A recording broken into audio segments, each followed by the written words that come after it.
Press. I guess they call it like that as well. Recording in progress. Welcome. Before we get into a lofty agenda item, we felt it was critical to start the meeting off with lost two critical individuals in our community that were both instrumental in moving needle of homelessness as well as other issues in our community. And April kind of has agreed to lead us in this and kind of recognizing their contributions, moments of silence, and any comments that we would like to say.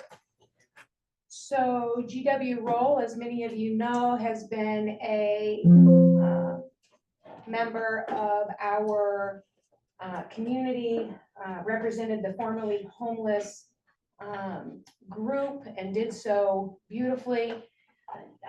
Many of you probably are aware that he was ill and had been ill for quite some time. He, like a champion, handled his illness for as long as he could and continued to participate, and then eventually went into hospice.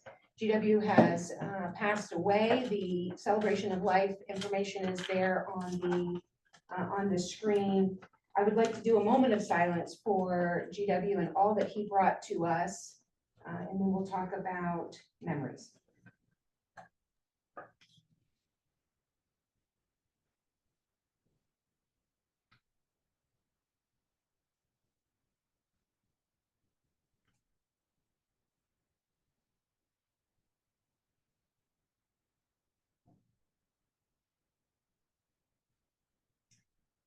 Okay, thank you very much. If you would like to share a memory of GW, we'd love to hear it.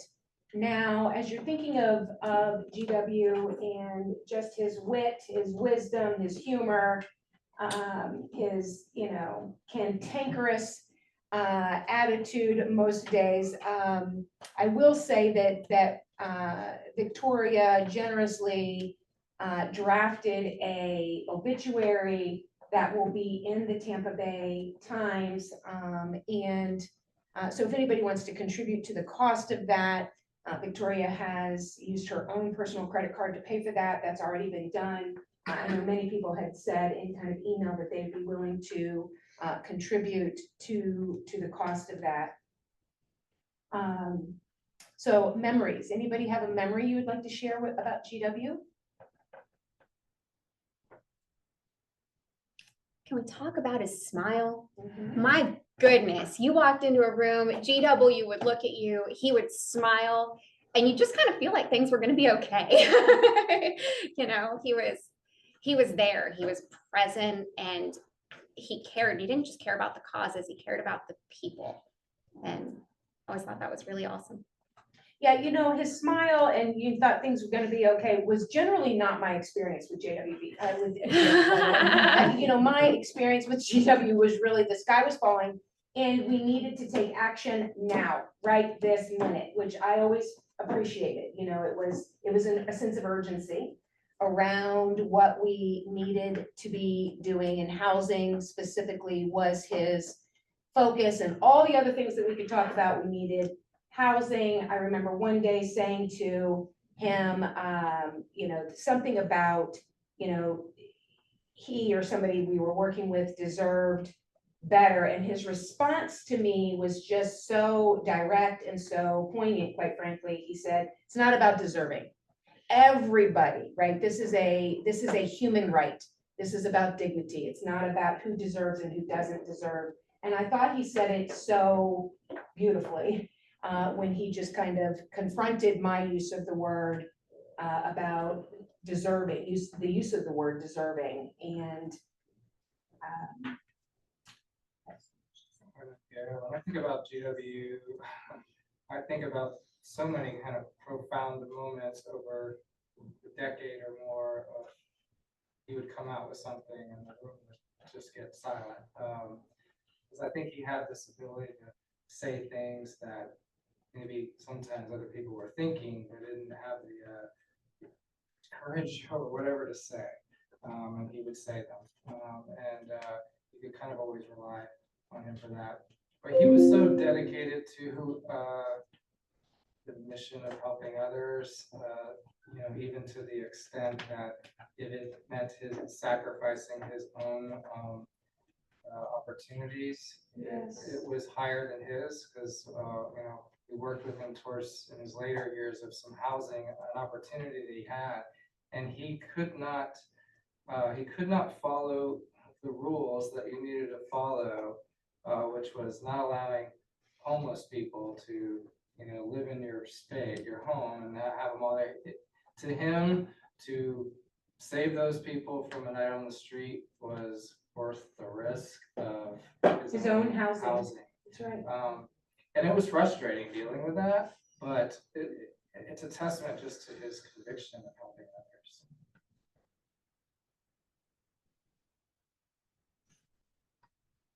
others. Others?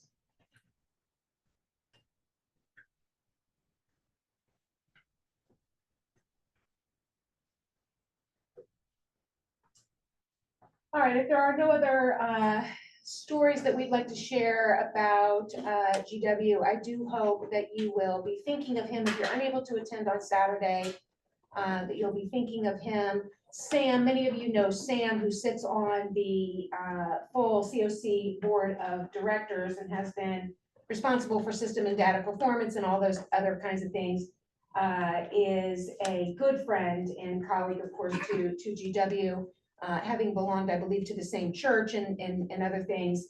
So he is spearheading quite a bit and was with GW and seeing GW very, very regularly in his final days. So I do appreciate and want to acknowledge certainly Sam and his just his wonderfulness in this process. In any case, and if you want to contribute to the obituary, please get with Victoria. So we'll turn now to Zach. Many of you will remember Zach as a member of Providers Council. He's been a member of Providers Council for, 10 years. We've sent out notification to this entire group regarding Zach's sudden and tragic death. Many of you attended, I think, his service last Friday, which was beautiful and just remarkable, quite frankly. It was remarkable. And I'm so grateful that many of us were there. I would like to do a moment of silence for Zach, and then we'll share memories of Zach.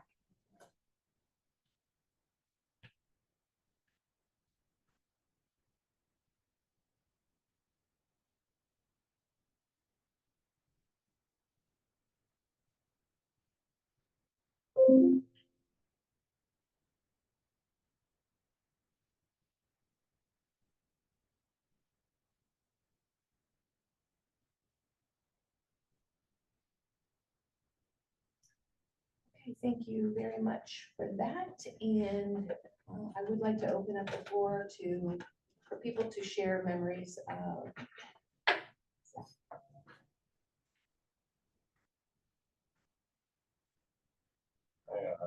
I feel like I've way talked about this a whole heck of a lot in the last 3 weeks. But I'll point something from Friday, because I said a few words, about Zach, and I got to joke with Kevin a little bit, because I've known Zach for about 30 years.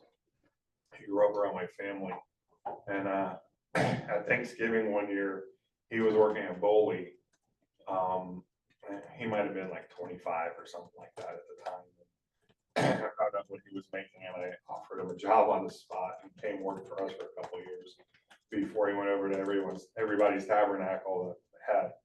And I joked in the words that I had said about how it wasn't meant to be a shot at Kevin and Boley, so I do want to publicly apologize. And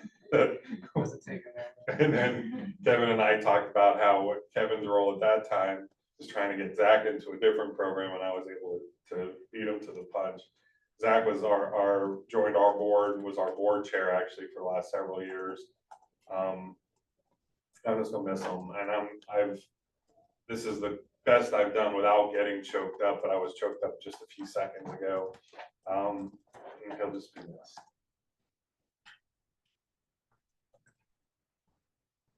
And I do want to thank you.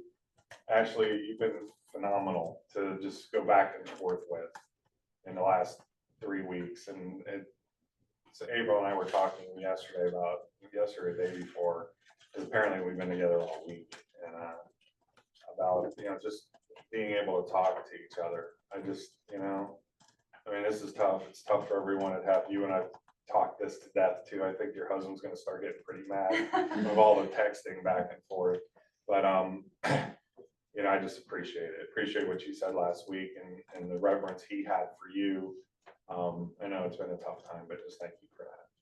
Yeah, well, on that note, too, when something like this happens, there's not a whole lot that can make you feel better about it. But everyone who's reached out, especially other providers and our partners in this room, that makes just a world of difference to everyone on our team. Just to know how much Zach was appreciated outside of our own house, just means a lot. And April specifically, her team has been incredible. They came and did crisis intervention, which we needed more than I even realized, and it just made a huge difference for us. And Michael too, who suffered a personal loss through Zach as well, just taking the time to reach out to me to make sure I was okay, even though he's suffering too. All of that just means so much. So thank you to everyone for your show of support. My memory of Zach, Zach's been around a very long time. Zach, I wish I could tell the story that I want to be able to tell, but I won't have all the words. But there's a story about, saving the fish, about, it's hard for me to even say it, but Zachary was someone who saved the fish. Is for me, Zachary is the one who was quiet until he didn't need to be quiet, and then he would kind of take a position on things, and often it was in support of the clients that he served at HEP. And Ashley told a beautiful story about that in her eulogy on Friday about, sometimes people would break the rules and it would be time for them to be asked to leave because they couldn't follow the rules, and then they would get to Zach, and Zach would be like, hang tight, what about? For a second. For a second, they would reach out for a second opinion. And often, much to the dismay of the rest of the staff, and perhaps even Ashley at times, but would advocate and get a second opinion. The thing with Zach and I bonded several times over many things, but mostly it was his children. I have grandchildren the same age as his children. And so as he was, becoming a father, I was becoming a grandmother or a yaya, and the first time, and then again the second time. And so he and I spoke a lot about our love for our children and our babies. We also shared a love of turtles. And so that was talked a lot about on Friday, which I thought was lovely as well.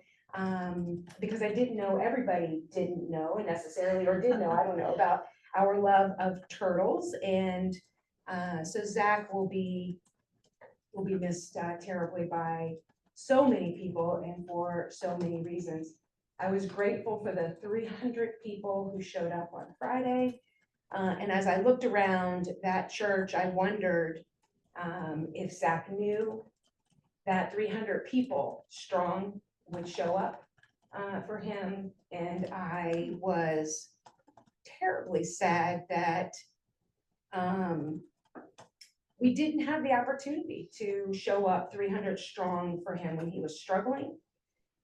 For those of you who don't know, Zach died by suicide. And it is a topic that I think we have to talk more about. And if we can't talk about the topic of suicide in this room and other rooms that we're in, I'm not sure where it can be talked about. So I don't want to steal anything away from the memories that you might want to share of Zach. I do, however, think that we, at some point if not today, soon, that we are turning our attention to the reality of death by suicide. Zach is the 4th since January, the 7th this year in the Tampa Bay area, in an executive vice president leadership role of behavioral health services, who's died by suicide. So we have to acknowledge that.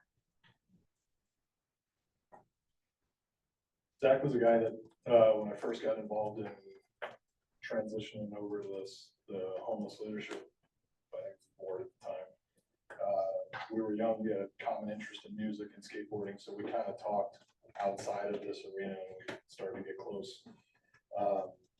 He was a big picture guy and he was a big word guy. Ginormous words. I didn't know what the hell he was talking about sometimes. I truly sat in the meetings when we used to meet over at the hospice building, looking up what he said sometimes because I didn't know. That's so true. What is, yeah, So that's true. legit. I asked him if he was an attorney. So when you're telling a story about, you know, people getting the opportunity to get a second chance or, you know, he didn't care. And I don't want to make it sound like he didn't care, but when I say he's a big picture guy, I mean, he looked at the big picture. So if we needed favors back and forth, you know, anything we ever needed from each other, you know, anything I ever needed from him was taken care of. So it was a shock when I heard about it. And he was just he could put things eloquently that I would sit here and think in my head, oh, that's just, and I got like 4 other words mixed into it. But Zach knew how to say it so that everybody would go, oh, that is correct. That makes sense. And April, I agree 100%. If we can't get into suicide and have those discussions here, you can't have them anywhere. So however we need to go about it to make sure that everybody else in this room is okay, let's make it happen. There were so many powerful moments of that memorial. But I agree with the room. Is what I was going to talk about. The second and third chances, that part was, I think, one of the most profound parts of it, because it's something that everyone in this room should hear and listen, because you know, it is who we're trying to help and serve, and how Zach believed in third and fourth chances. I related to it so often because, you know, when you talked about how the case managers, you know, he wasn't making friends with them. But then you also said, you knew the next time there was a need for a third chance, it was going to happen again. And, you know, he wasn't going to change who that was, and how we should all think about that the next time we're making decisions, because our decisions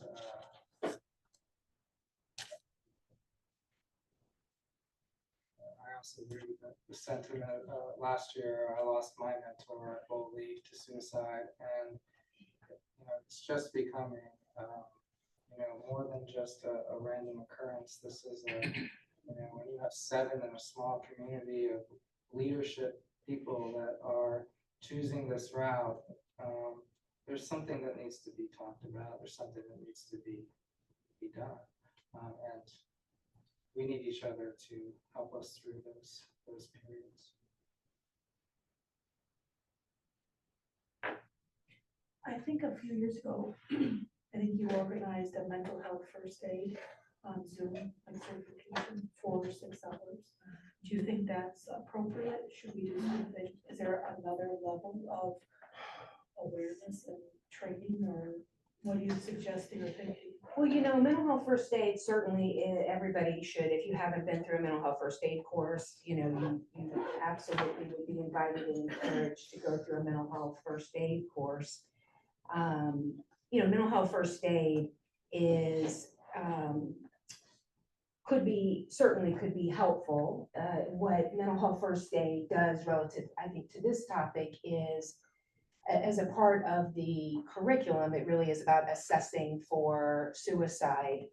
What and illustrating or demonstrating kind of some of the often missed signs that someone might be contemplating suicide. And really probably the most important part of mental health first aid is acknowledging and teaching people how to ask, are you thinking about suicide? Oftentimes people want to not ask the question.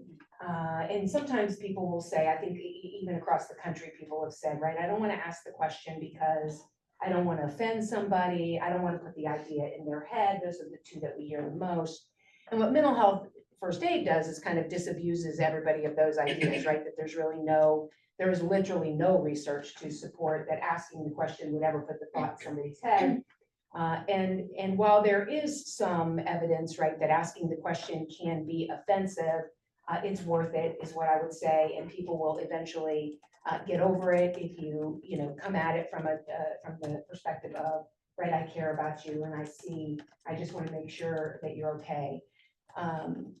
With all that said, yes, mental health first aid is certainly a good first step. I don't know that it's going to get us to really where I think this conversation needs to go and needs to be. Well, if I can jump into that too, Sure. because April and I have been talking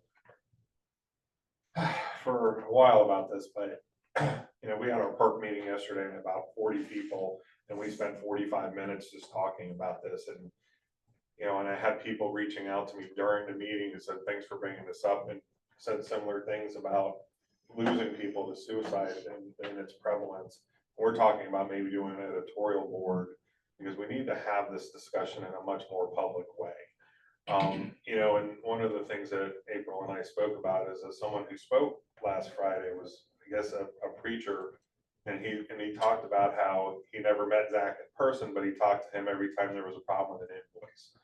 And it struck me, and I talked to April about this, that our cups get so full in this work, especially if you don't do this kind of work if you're not passionate, and you're passionate because of who we're working for. Right? When that came up about the second and third chances, I'm like, I drive my staff crazy. The people try to get to me because they know I might save them, because I always come back to, is this a situation that we can work through? I mean, because we don't want to make people who are vulnerable homeless, but your cup gets full, right? And just doing the job, how many different phone calls did Zach have to take about invoices with funders on different things? How many times have we all expressed I called you the other day about my wind insurance went up more than double out of nowhere. And it's like, do you really want to actually have people provide a housing if you're going to cost us out because of insurance? And so here you are, and if your personal life cup gets full, which, listen, anyone who's married, you're married to someone who's a human opposite of you, whether it's the same gender or not. So there's, as great as that can be, it can also be stressful, and you have kids, and that can be stressful. And for those who knew what Zach was going through, it's like you have two cups that are completely full, and at some point we're human, and it gets to be too much. And so how do we, balance that out? But I think that that's a great idea, Kathleen, but I think we have to have this discussion in a more formal way. I mean, God, every one of us probably at one point or another has had to struggle to figure out how to make payroll because, we're waiting for reimbursements. If you're a provider. Right. If you're a provider. Right. Sorry. If you are a funder, you are not worried about payroll. Right. But that's the point, right? Okay. It's like, sometimes making sure funders understand the level of stress that creates for us as providers. Well, I'm sorry I didn't get back to you last week, but this one line was wrong and it was off by $4. So now I'm waiting for you to reimburse me an extra week, and that's no big deal to you. Boy, it's a big deal to me. And I think that these kinds of discussions have to be more formal, and they have to be more public, because people need to really understand what's going on. Because this isn't just Pinellas County, it's the Tampa Bay area. And if it's the Tampa Bay area, it's everywhere else, because we're only confined to what we see here locally. And I think that kind of discussion has to move forward. It has to, because we'll all move forward. I'm going to continue to get emotional every time I talk about Zach. but that's just me. There's so much need in our community, and, you know, and at what point is it just too much? And I don't want to see talent drained from the kind of people that who are sitting around this table, are people that I've known for years, who are passionate about this, you know, who are here today when you weren't supposed to be here today because you're dealing with personal stuff. I'm not throwing her under the bus, I'm just saying, it's like, we all go through this, you know, and as weirded out as I've been with people saying, hey, are you okay? I'm like, I'm okay. I'm also so appreciative, and I'm finding myself doing it more.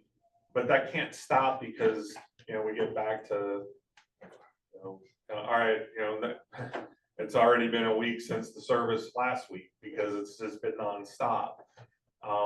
But I think that we have to figure out how to elevate this discussion in a much more formal way, because, you know, this is real. You know, when we do the social service hubs in St. Pete, the idea is dealing with trauma. Well, what does that mean? Let's not use the word trauma. Let's talk about loss. Let's talk about the personal impact of this, so that our cups don't run over so often that this becomes an option for people, because we're people. There's only so much we have. So I don't mean to get on the soapbox here. You know, I think the relevance though in this room, you know, I think one of the things is helping to make the conversation relevant to the rooms that you're in. In this room right now, we are represented by providers and by funders. And so I think a portion of what you just said is very relevant to the people in this room, right? Because we have funders represented. And so funders understanding the challenges of, and we've been working on that in this room between the two groups for the better part, certainly of a year, and maybe even two, right? Where we're expressing the frustrations from the providers, and the funders are kind of saying what they need, and we're trying to negotiate to get to a place where we're all working in support of one another. It was noteworthy, the pastor who said what he said, it was noteworthy about, right? I didn't know Zach personally or in person. I only knew him because when I had to call him to basically confront an invoice issue, was what he said. When I think about my staff, Michael just stopped himself from saying, I'm not suicidal. And I know that because I know Michael, that he stopped himself, like people are asking him, are you okay? And he stopped himself just now from saying, yes, I'm okay, and I'm not suicidal. But I had a colleague recently who said, I'm not suicidal, but I know how they get there. I know how people get there, right? And so I think that conversation is one that has to be talked about, and I know how people get there. So our personal cups are full and we are not going to make payroll, or we're being, we have, my exaggeration number is 72. I have 72 funders who are all demanding more, with less. And what that, and somehow I feel like I've insulated my staff. And then when this death occurred, but these deaths, by the way, impact all of our staff, right? I have staff who worked every single day with Zach, right? And Anthony from Baycare, who was the executive vice president of Baycare, who in March, he was the executive vice president of behavioral health services for all of Baycare, died by suicide in March. And when he died by suicide, when Miriam died by suicide, I could go on with the list of 7. They are impactful to our staff who work side by side with them day in and day out, hand in hand. And after the death of Zach, many of my staff, after the death of Anthony, one of my staff said, and I hesitate to share it, but I'm going to, but one of my staff said, I hope they are happy now. I said, who? Who do you hope is happy now? And when the death of Zach happened, I got a very similar response. And so I think we have to take note of who who do you want to be happy now? And that it led to a full, certainly, conversation. But as you know, suicide is a very complex, layered, right? Not all suicides are created equal. I think people think that the common denominator of suicide is mental illness. It is not. The common denominator of suicide, successful suicides, is actually loneliness and isolation. And that has been published and talked about. And so if we're only going to focus our attention on, well, what was the mental illness that we missed? Well, we probably didn't miss a mental illness. What we missed was connection and isolation, loneliness, someone feeling that they couldn't share with other people what was happening, those kinds of things. So I do think that we need to get ahead of this in fear of, someone said to me the other day, it's not if, but when the next one occurs. At this point, they're coming pretty in fast succession. Locally, they're coming in pretty fast succession.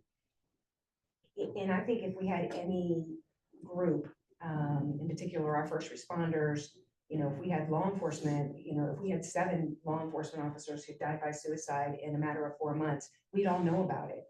And I just think that we need to, I spend a lot of time on the prevention of suicide among law enforcement for very, very personal reasons. Nonetheless, I think that it's one that we can't Yeah, because just move on from. these things affect the development of those professions, it affects the development of leadership in our community, because when we start to see trends, like you're trying to develop people, well, all these leaderships are reaching that point. Maybe I need to choose a different path. I can't afford that. We literally talked about that yesterday. Because there's a recent publication actually that was just released about that historically for the last several years, there's been a lot of discussion around top leadership, in particular CEO positions that are going to become vacant in the next 5 years. And the research was illustrating for the first couple of years that this research was released, it was illustrating the retirement, the kind of baby boom stuff and retirement. And so this recent publication that was just released is that it's actually shifted to that CEOs and executive leadership are saying, I'm peacing out. I'm done. Peace, right? Best of luck to you.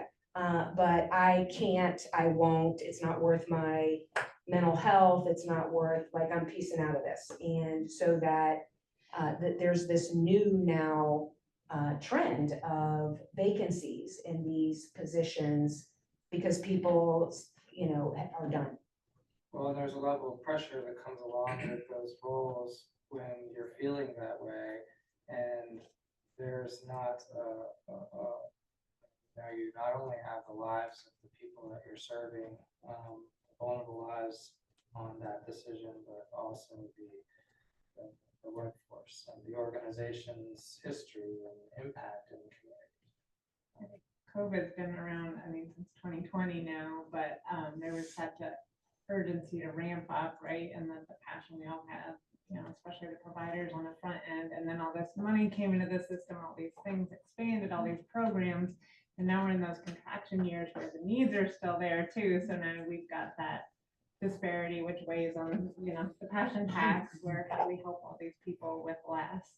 And how do we readjust with that, with our system? How do we refocus on what we can do in the most effective way? But yeah, I'm sure, I don't know if we've really acknowledged how to refine back to it's probably not what pre-COVID was, but our new post-COVID situation for our system and our providers. Well, I can tell you one item that has to change. Nonprofits can't be the bank or the community. I speak to this where even at the federal level, not necessarily represented in this room, where we are fronting HUD contracts for 7 months without payment. Which equates to about almost $1 million for a full week. It took 7 months for me to get a contract from HUD. Meanwhile, you have staff to pay, you have buildings to pay. No organization can do that, and it's not just there. It's all over to where we're not talking 30-day turnaround, which is reasonable. We're talking 90, 120, 180 days to turn around money that's already been spent. That compounds the pressure situation. And it is local. I have a local funder in the room who owed Directions for Living $1 million. $44,000 of that $1 million was questioned. And so the entire thing was not going to be paid, to the point where it was just easier to pull the $44,000, which has already been spent, out of the invoice to be paid the other. So it is, we can use HUD examples to make it safer and easier and less likely that we'll be punished. But if we're gonna get really to it, we do have to talk about the turnaround time and right, we've spent $1 million, regardless of who the funder is. We've spent $1 million. It has been spent. And most of us have reasonable lines of credit. We have reasonable reserves, but we're not allowed to have reserves, by the way, just so you know. We're not allowed to have a whole lot of money in our bank, because that then says we don't need the money. And so there's all those dynamics. But your point around we can't fund the system up front, we can't upfront fund the system, is, I think, a real one to be to be a part of the conversation in this room, simply because we are funders and providers together. Might not be for an editorial board, right? But in the privacy and the safety of this room, it should be a part of the conversation. Well, I think it is part of the discussion within an editorial board, because Okay. where does the pressure come? I mean, this is, and I think that one of the most powerful things of these two bodies meeting, and we've seen some, I don't know if the right word is reform, but I think we've seen efforts, like I think the funders have been listening, and, and we can listen to the funders too, but I think that this is part of, again, and maybe it overstruck me, but when he talked about the invoices on Friday, it's like, I mean, it's just too much. And that there needs to be a deeper understanding of, I was talking to a city council member yesterday about a program we've worked on together. And in the conversation, it came up, well, they're saying that you guys haven't given this information, which we've given 6 different times, 7 different ways. And I was like, I'm calling BS on that, right? I'm like, we can't continue to give information, then be told we're not giving stuff, and that's why you haven't, paid us for 5 or 6 months. I mean, and it's like, what are we fighting about, right? And I think that some of it is innocent, like we talked about procedures with a particular funder. I'm like, I know you guys got to be accountable, but then don't pay us the next check until we show you the proof. Don't hold up this check showing you the proof of this, so then you have the proof of this, so then you'll pay us the administrative fee. Pay us the administrative fee, just don't pay us again if we don't. It's like, I mean, what are we trying to, why do we have to go through so many hoops? And again, and the point being is it builds pressure, it builds pressure. And it's a pressure here. And if you have 72 different funders asking for 72 different things, this is real. I mean, I think one of the things that we made progress on in this group was looking at the different interpretations of cities when it comes to HUD guidelines. How can there be so many different interpretations of this? Can we come up with something consistent so that, because if Clearwater has their guidelines, and St. Pete has their guidelines, and JWB has their guidelines, we have to add more staff just to meet all the reporting requirements. Chuck, you asked me why we didn't apply for a grant a couple of years ago. I'm like, for the amount of money, it's too much work. It doesn't work for us to go after this small amount of money when we'll spend more hours doing the reporting requirements than the amount of money. That's why. I can add to that. So we have met a few times with the different jurisdictions to try and work through some of those things. It is very difficult because we have at least, I think, 4 different HUD reps Right. in Pinellas County. And HUD keeps putting down more requirements on us as well. Some of it like the new VAWA, or it's not new, the VAWA Act requirements, but they're putting it on grantees now to be the ones that monitor it instead of HUD, even with our shelters. So we're trying to adapt, and there's not a lot of clear, concise language in most of the HUD regulations. Like some of the things we've been researching lately, which should seem pretty straightforward on some of the reporting requirements. You cannot find a straight answer on trainings, you cannot find it in the HUD regs. And so we're all like busy trying to research so we can come up with some of that concise information for you. But we are hoping to have But some that's actually, you're actually, recommendations we're working on. you're making the point is that you guys are talking about it because we've had these discussions and We you guys have, are yeah, it trying. was and- actually like a work Right. reflection. I mean, I'm saying that that's a good result of it. Yes, yeah, we We're are. making some changes where we all have, for the most part, the same hardware reps now, right? Precious. We're getting closer, yeah, so you guys are now on the same. And in page. response to what you said, Mike, it's very fair, but one of the things we've done is we've increased our maximum requests in response to that. We've seen a lot of people drop out of our program. So we're, public services, we're up to 50 grand per, and our public facilities are up to 180 grand per. And we got a record number of applicants this year, so hope you come back. Yeah, and I was talking to someone else in another agency who said I directed my staff to not look at anything under, I want to say it was 50 or 60,000 because we can't make the numbers work. I mean, trust me, we're not that big. I'd love to have $50,000, but when we're making those kinds of decisions, yeah, 50,000, that's great. Because 10,000, it makes it not worth it. And I can't believe that I'm saying that, but that's where we've got. Yeah. So, Also, the de minimis indirect cost rates going up October 1st to 15% from 10%, so the federal government listened a little bit on that. Yeah, I do think that, I want to say in this room in particular, how grateful I am to the funders who show up here with us.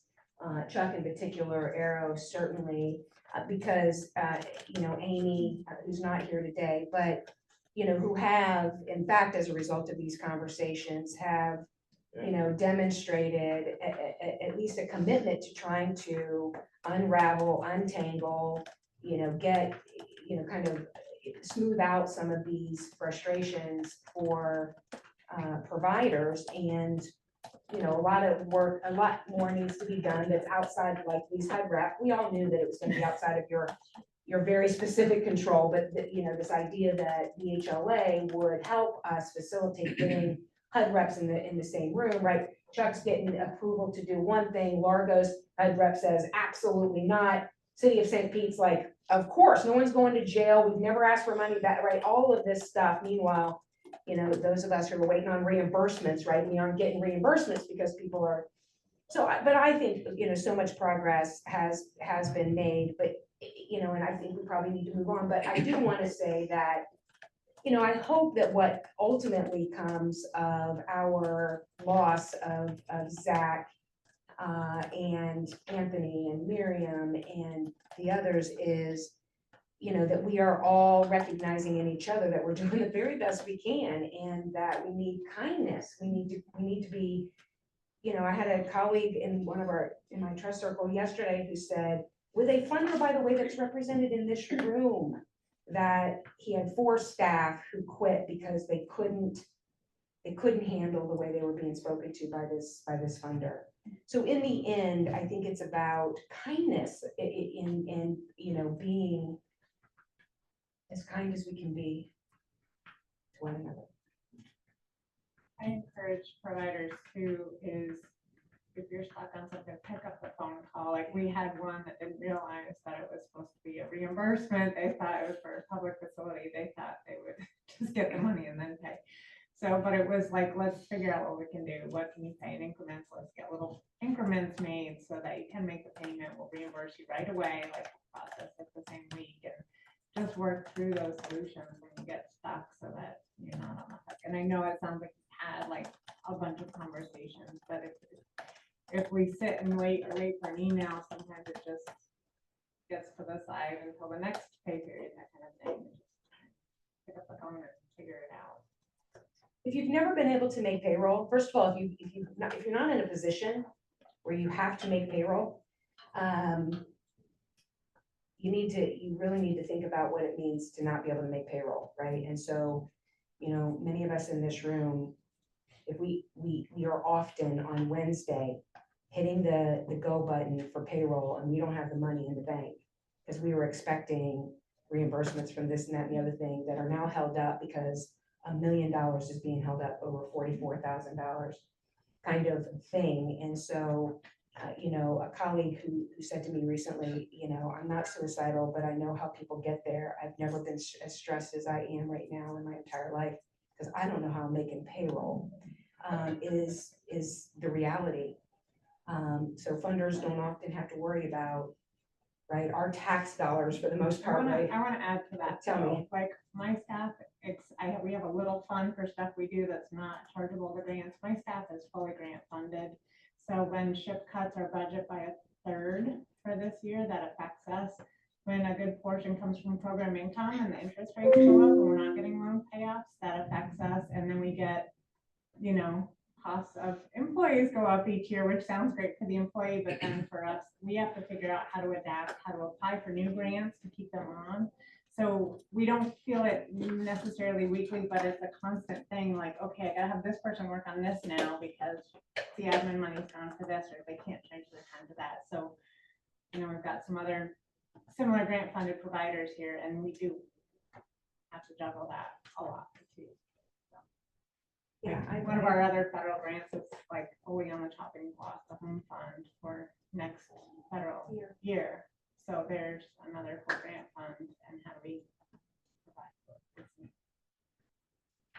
One of the things you mentioned, and not to belabor it, but when I was on the council, I pushed because of that kind of thing for general funds from the city to go to help y'all, so they're not restricted. And I think, that's something that we could advocate for. I mean, it didn't work for me. I didn't have like-minded people up there. But general funds aren't tied to anything. And that was on the list though, when we did the list was, right? Wasn't that on the list? That was on the list. Like, yeah, our proposed budget's not adding any new positions, so that doesn't mean anyone funded toward it, but they're doing the salary adjustments to try and keep the staff that they have. So it's, even though it's general fund and more flexible, it doesn't mean it's there for us to apply for necessarily. But we don't feel it on a weekly basis like you guys do, but we are constantly as managers looking at where we're at with our admin caps and that kind of thing, to make sure we can keep on. Before we get completely off the subject, PEMS does a training assist, and I don't know if maybe you do it with your staff as well. Directions. You don't, okay. So it is a training for suicide to try to help others, try to help recognize, kind of things to say, what to do, not to do, things like that. I was hoping, and I kept looking at my phone, that somebody would answer me fairly quickly, but the potential of maybe PEMS branching out with that training into other agencies with staff and programs, or partnering with, other folks to get that in front of you guys as staff, to talk about it, to get it out there. So that way, it's something that they kind of know what to do, or a reminder of what to do, if they already have that training. But also to talk about it with each other and, to recognize it in each other. So I was hoping to get an answer back from like Maxine or somebody real quick, but How long does assist that training? How long is it? it's a couple hours. But it's really good. And, you do a couple exercises together, and it's kind of one of those fall and catch, and, it's very interactive, and you kind of, and it's, for folks that are on the phone, also for people that are threatening, kind of how to talk that through. And so it goes through all different scenarios. And I just thinking maybe, it needs to be branched out and put into the rest of these agencies and communities. So we're all talking about it together, and it's not just, PEMS where we have the crisis unit, and, of course, we're focusing on that for our agency. But it might be something that we could, but I don't have an answer and I don't know how that Well, and it might works. even be something in partnership with, like, so mental health first aid, we're training 5,000 people a year in mental health first aid. Mhm. Is And if we go there's to a those. subgroup, what'd you say? I said, we go to those, Yeah, our Penn staff will sign up for them. yeah, is Yeah. that, after you have a mental health first aid, which, can be pretty, it's specific about suicide, but it's pretty general, but then getting a very specific training, what'd you want to say, Nikki? So we also do the assist training. There's two different types. There's one that's 2 days long. We've started to invite, obviously, doing 90-day, we have had to ramp up a lot of staff. So we have 4 trainers on our staff to do those trainings, maybe in conjunction with PEMS. There's one that's shorter as well, but if you want to reach out to me, anybody in here as well, we can certainly schedule something. Right now, our staff are inviting the mobile response teams as part of 98 and building out that system. So they are joining in to our assist trainings with our 98 staff, kind of helps bond people together because we're passing off those calls to mobile response. So we can certainly maybe do that with others as well to invite them to participate in that. So if you're interested, and again, any way to get out, we have 98 material to get out to all agencies. I think the important thing maybe in leadership meetings that you have with your team to go, it's not just for our clients. Yes, it is us. It is also for us. Mhm. It is us. And to pass out, we have lots of 98 material. We're more than happy to get it to everyone. They can be anonymous. They can text, they can chat online. You don't have to say who you are or what position you're in if you need to talk to somebody, as well as call. So I always know a lot of people don't always want to call and talk to somebody. You can text and do online chat. So if you need those as well, we're more than happy to get that information out. Yeah, electronically. We can get that electronically. I'd like to send it out. And I can get with you too, Mickey, so that we can put out announcements and communication as well. And I know that, I know Yvonne's here from the VA, they do a lot of suicide prevention as well. That we've done trainings on that, so I would love to get any information so that we can post it out and put that out for the CRC. We could do one specific to people in leadership positions, because I think that the issue that I have is like my staff is fully trained. Exactly. Our staff know this. Who's gonna ask Think who's Zach vice didn't know it? I president think if he they're did. feeling suicidal? Like, not many people. Yes. And I think that's what the issue is. And there's an assumption that people who are in leadership positions are there because they can handle the stress and the load, and they have all the resources, and so they know how to tap into that. And that's just not the case, clearly. So I was thinking about maybe leadership Pinellas maybe adding a component to it, because you're bringing all sorts of leaders right together and I think Zach actually went through that. He did. Yeah. So that might be a good venue as one option. I think to Ashley's point, I mean, that's one thing that has struck me in this is, that's the thing is we bear the burden. The higher up you go, you wind up bearing the burden. When I can't make the payroll, I feel it like I got 50 people who are depending on their livelihoods that I'm able to press that button.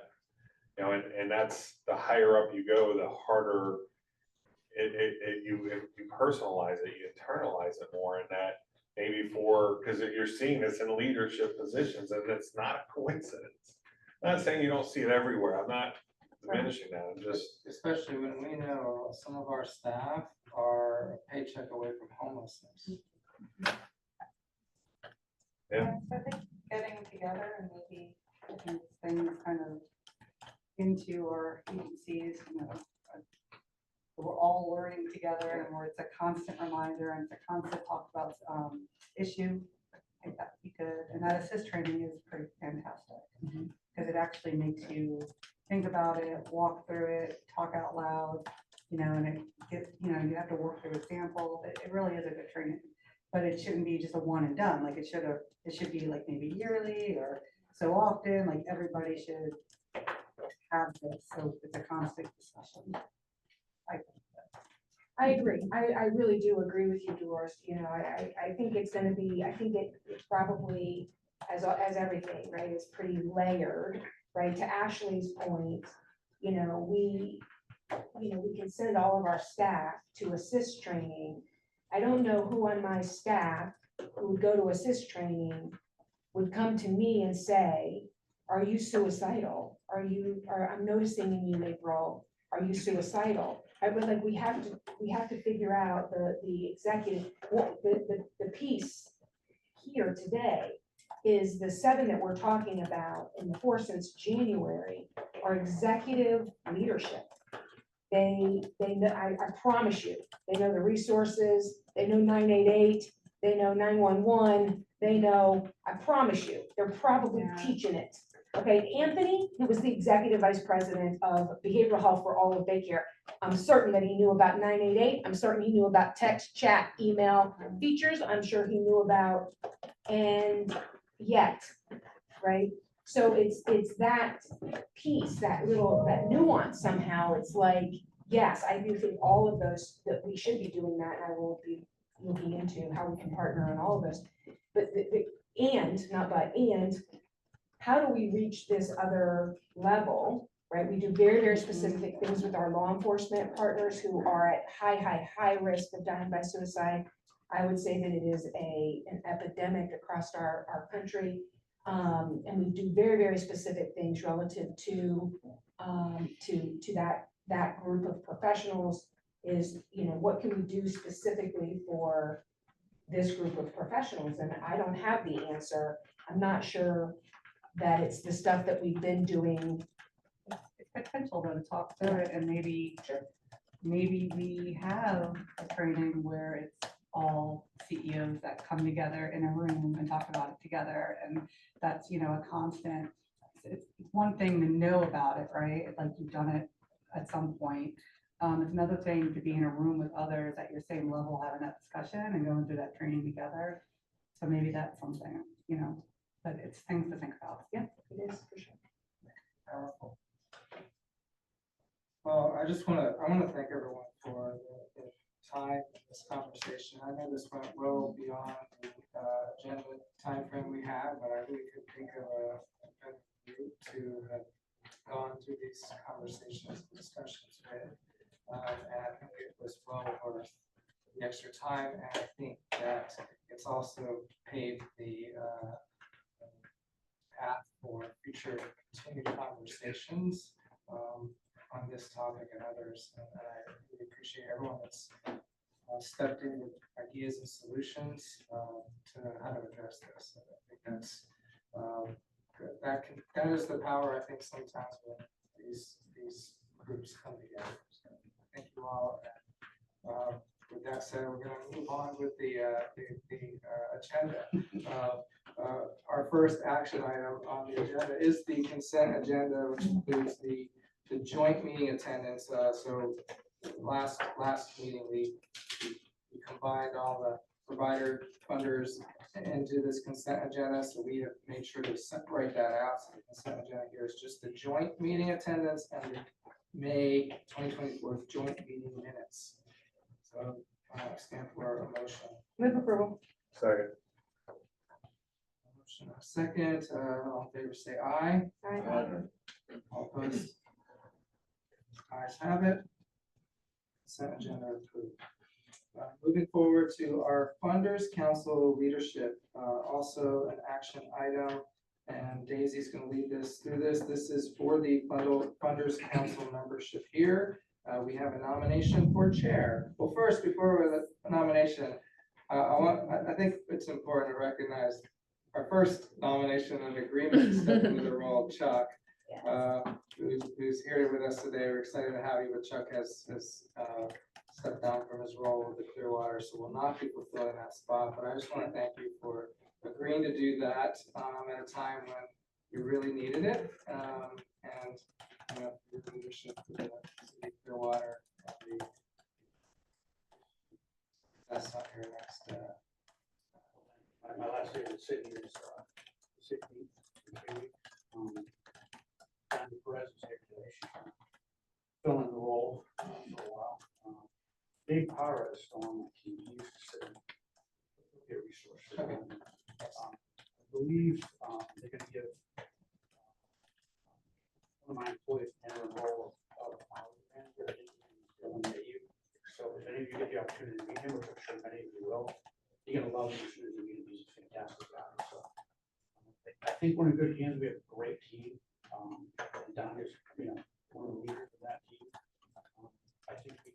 exceptional with customer service. I think we do everything we can.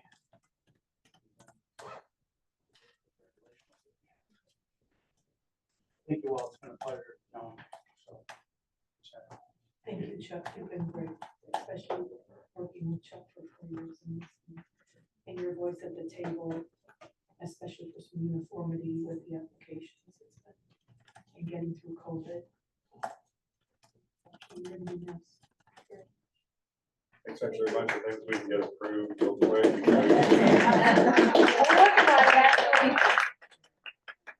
Swallow the bag. April knows, I've been, the last 2 weeks, I've been communicating, just, I've been on the phone constantly with some of our citizens. We're at a challenge that we have, there's a couple of reasons that came about in his.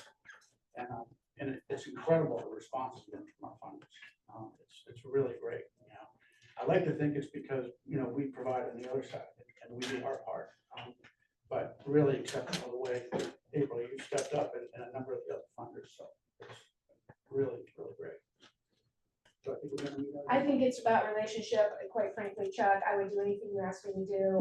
And so I really do, again, go back to, it's about relationship and about kindness and about how amazing you are. And so if you call and say, I need, it's like, I'm on it, right? I'm running down the hall to make sure that that happens. And so you are going to be greatly missed. And I've already told Chuck privately, but I'll tell you publicly here as well, which is that if wherever he's going does not work out, Directions for Living will create a position for Chuck. Well, thank you so much, Chuck, for your leadership and also for stepping in. I know we worked together before too, so aside from her, so I was really looking forward to working more closely with you, but I appreciate everything. Truly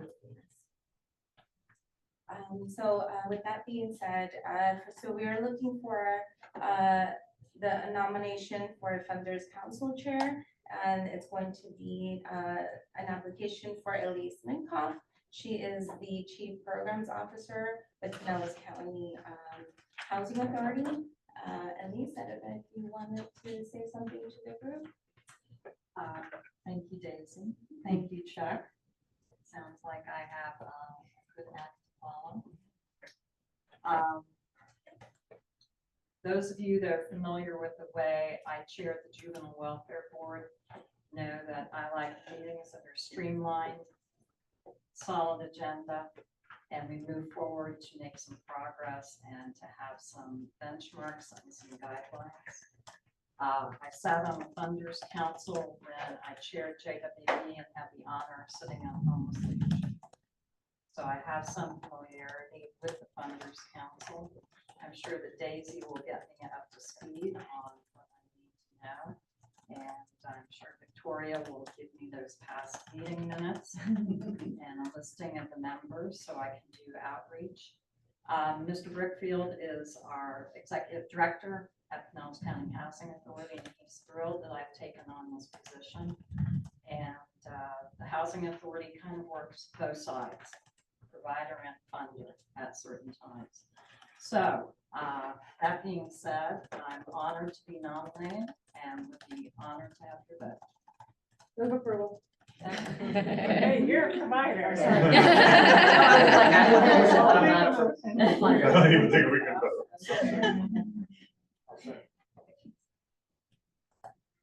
So we have a motion from Arrow and a second from Chuck. Yes.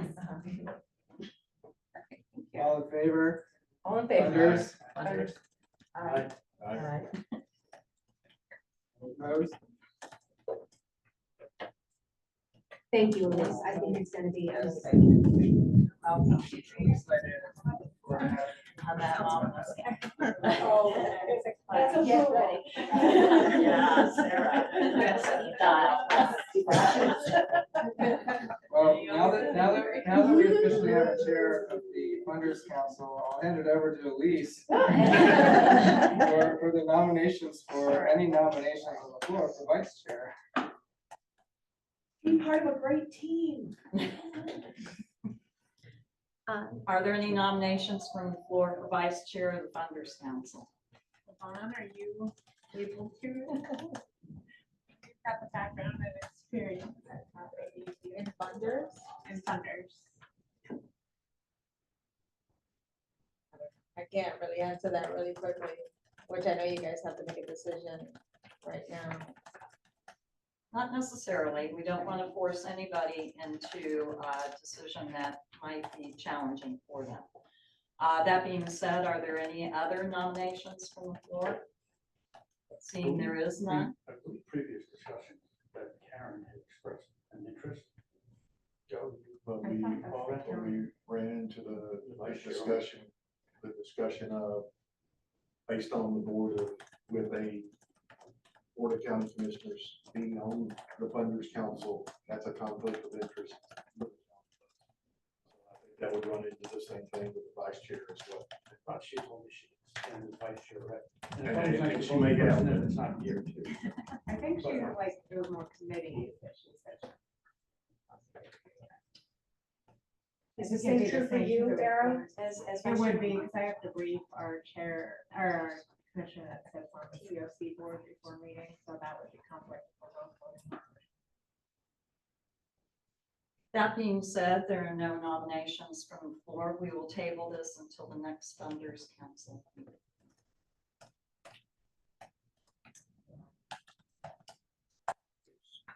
Moves us to the next action item, which is the Funders Council designee. Oh, that's actually yours now too, but this is Jennifer Tiago to represent Karen Yackel for Pinellas County Human Services. Is this a for today, or is this a permanent? So it would Is this the be- official Yes. designee? Karen can't make it. And the form- Correct, The yes. form is in here in your packet. And Elise, I apologize. I didn't reach out to you to lead this part of the conversation yesterday when I sent it out. So if you would like me to take care of this, I can. Don't want to put you on the spot. No. We'll entertain a motion to adopt Jennifer, I'm sorry, how do you say? Arteaga, to represent Karen H. from Pinellas County Human Services. Second? A second. Any discussion? All those in favor from the Funders Council? Opposed? Very good. Motion passed. Gotta jump in there. First meeting. Feels like you've been doing it. I know. Okay, our next action item is the future joint meeting planning, which is the next item in your packet. Our scheduled joint meetings will be Friday, September 13th and Friday, October 25th. And then as far as the individual meetings that need to occur one more time in this calendar year for both providers and funders, HLA will be sending out a scheduling poll to get those final meetings scheduled. But the action would be on the September 13th and October 25th meetings. Any conflicts there? So for a motion for those. Tell me again. September 13th, Friday, and October 25th, also Friday. So is this everyone? This is everyone, because it's a joint meeting, so yes. All right, so motion on the floor, do I have a Second. second? Second from April, all in favor, say aye. Aye. Any opposed? Motion passed. Thank you. Okay, Daisy, we have the COC mobility policy update. Remember, this was an item from the last joint meeting, and we had some concerns and questions on it, and it's gone back, so this is the update. on it. So, we did have a subcommittee meeting about it. There are still some items that need to be changed. Some language that needs to be changed, so we did not want to present it today because it is not 100% ready. So we want to make sure that everybody's acknowledgement and everybody's suggestions get placed onto the policy before we come back and present. So we want to make sure it's 100% good to go. So I'm just requesting for next meeting for presentation. Is it as an action item, do we have to? I don't think that's supposed to be Action action. item, I think it was more informational. Okay, Oh, I apologize for how that's written. well, you should. I do. All right, thank you, Daisy. All right, you're up again on the updates for the anti-camping legislation and our task force. Right, so from the last Supreme Court, the Grants Pass versus Johnson, it was not in favor of the client, it was more in favor of making it easier for communities nationwide to find and ticket, arrest people living unsheltered, even when there is no adequate shelter available, which is not something that we were looking forward to. They did determine that it was not cruel and unusual punishment to issue those warrants or those fines for clients. So we really want to make sure that on the next task force, we have more action items. We want to ensure that we change or improve our system from connecting clients from when they're literally homeless all the way to housing. How do we improve that? How do we improve either capacity at shelters or housing programs, looking at other alternate ways to temporarily shelter our clients and then work with our providers for record housing and housing to move our clients into those programs.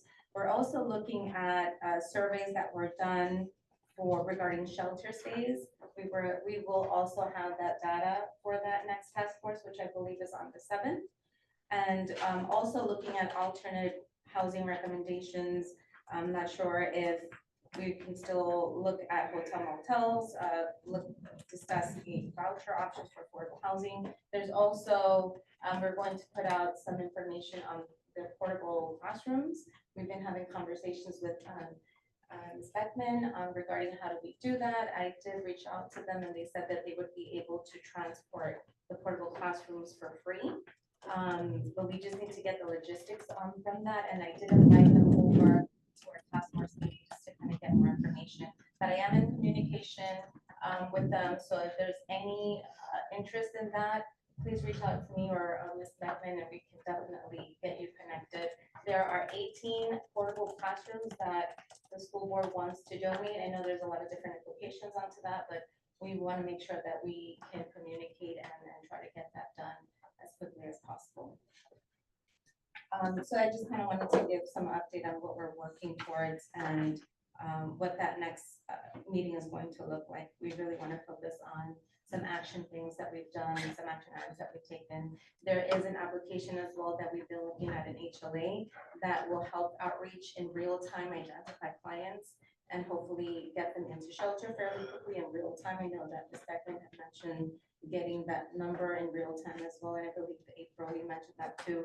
So we will launch that out and make sure that that is discussed at the next task force. So we're also moving and making sure that we're acting on those items as well. Daisy, have we, has Pinellas CoC been a part of these discussions? Yes. Okay, so can you give us some update around that? So as all of you know, right, our emergency shelters do not have 24 hours, 7-day-a-week access, right? So, well, Safe Harbor is a jail diversion program and not an emergency shelter. So jail diversion has 24/7 access, jail diversion. However, emergency shelter does not. And instead we have to do cattle calls, right? 1 day a week, 6 a.m.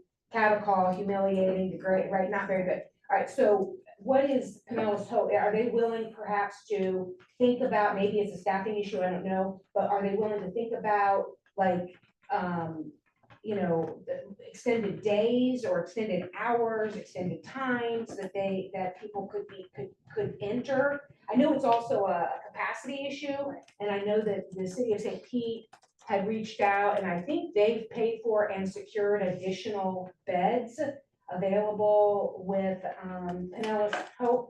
And so, you know, is there additional capacity with Pinellas CoC if there were funding to cover it? Is there additional capacity that could be had? And that's what we wanted to reach out to them.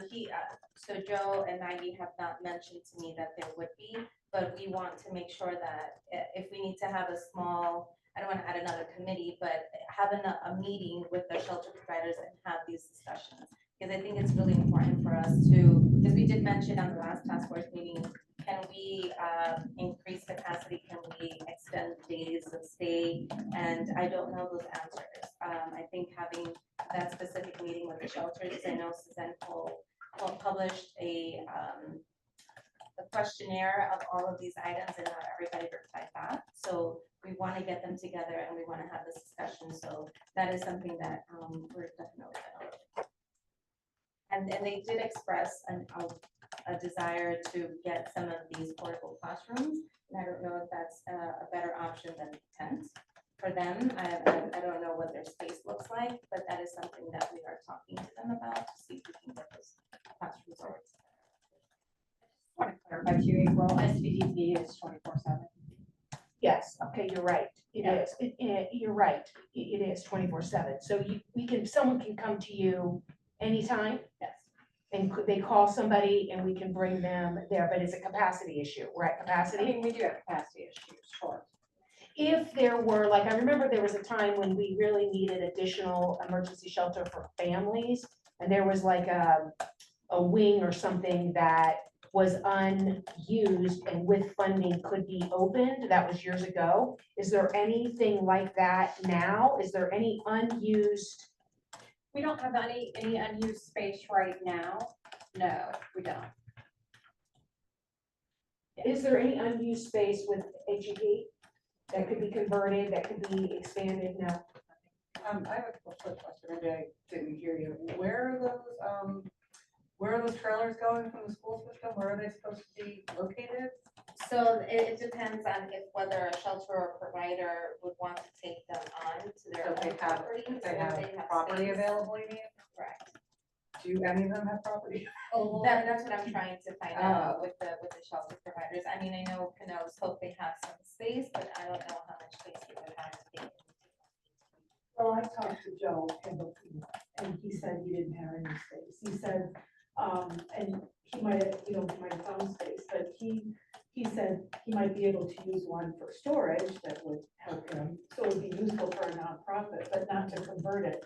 And then in speaking with Clint Herbert with Pinellas County Schools, as well as Caprice Edmond, who's our representative here, she's on the school board, is that a number of municipalities have different code issues that they're not code compliant. And so that's a big challenge as well.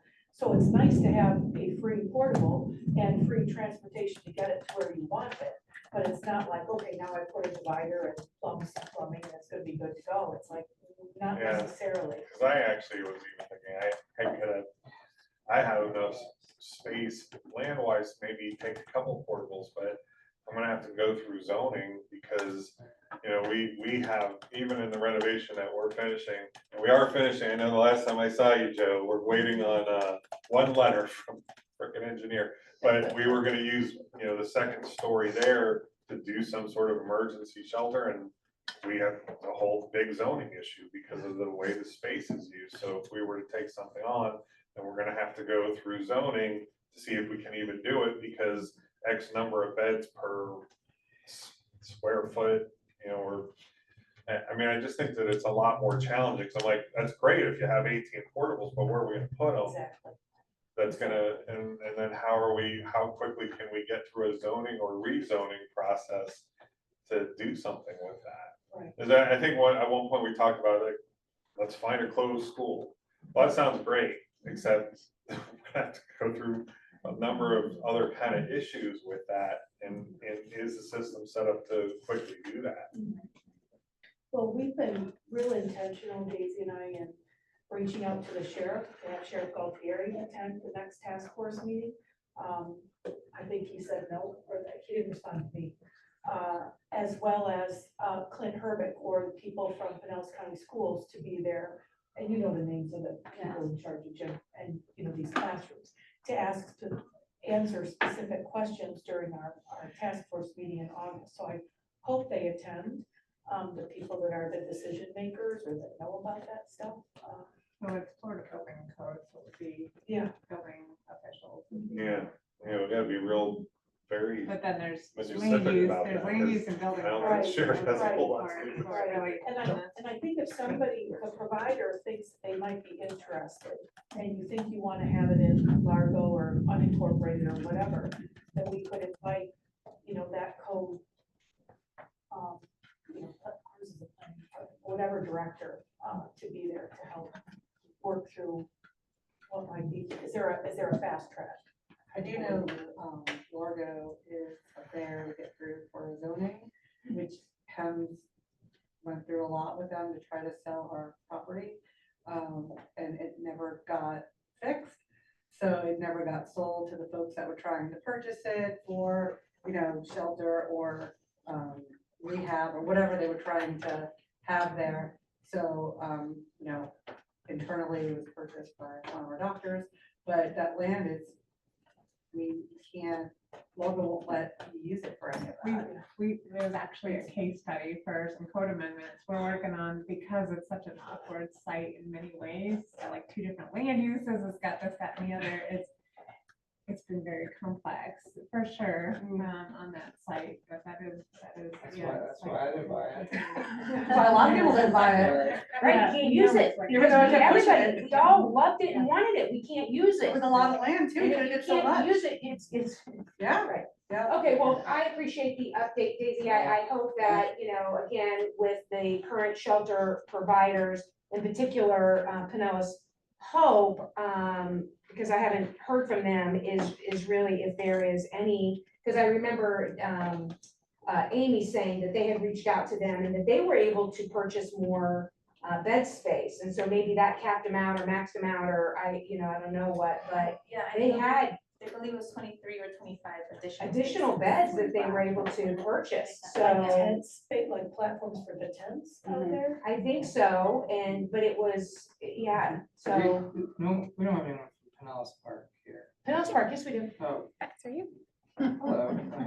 So, I've been working with the pastor of First United Methodist Church on 49th Street. I'm sure you're familiar. But, they have 4.5 acres next to the church that they right now are leasing to a disc golf. And it is not meeting their mission. So they reached out to me wanting to develop housing on the site. But they're very mission driven. I invited them to the task force meeting coming up.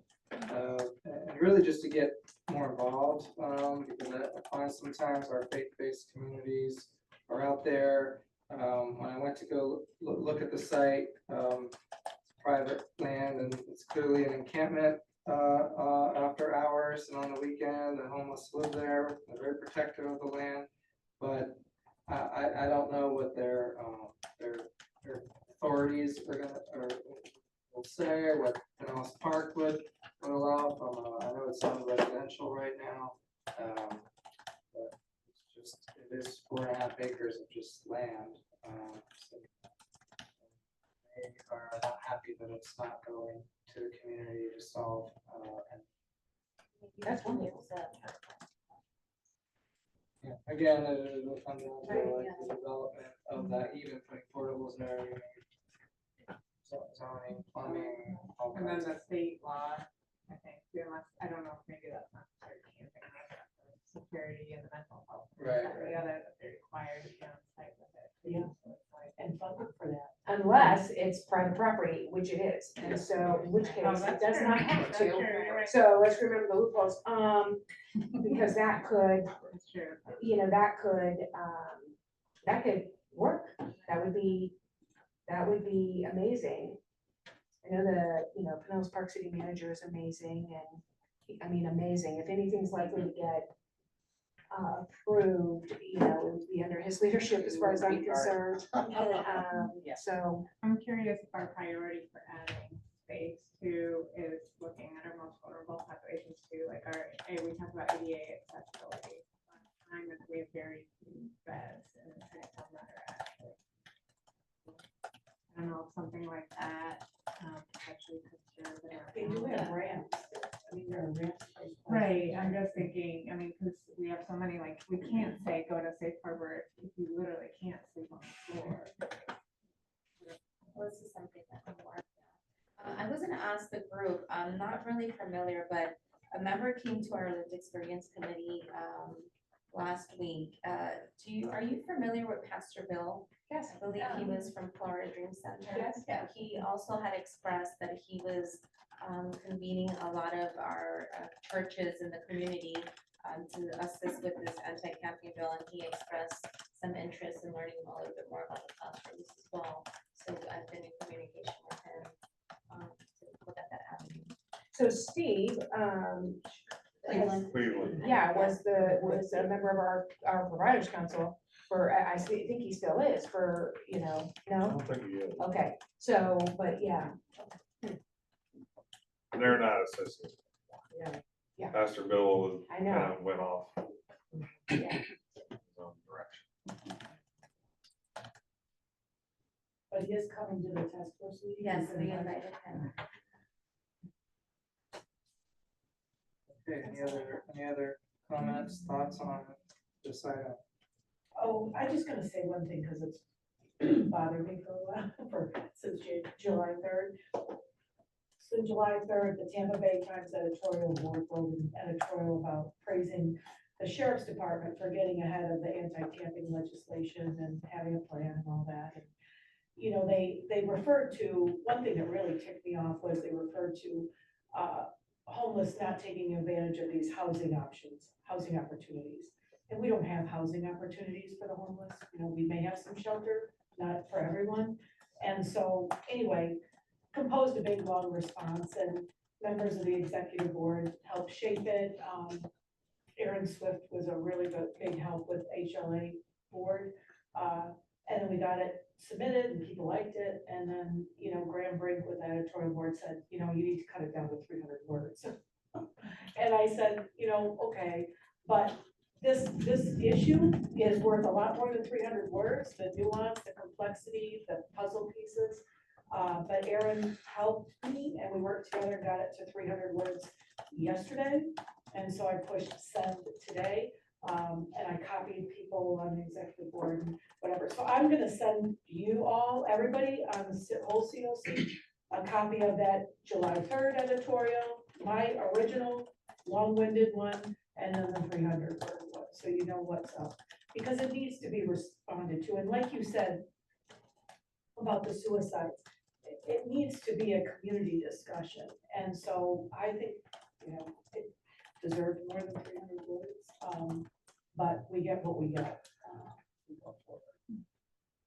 And that's nothing at all about Zach and all of his work. It has to do more of the policy that's set up.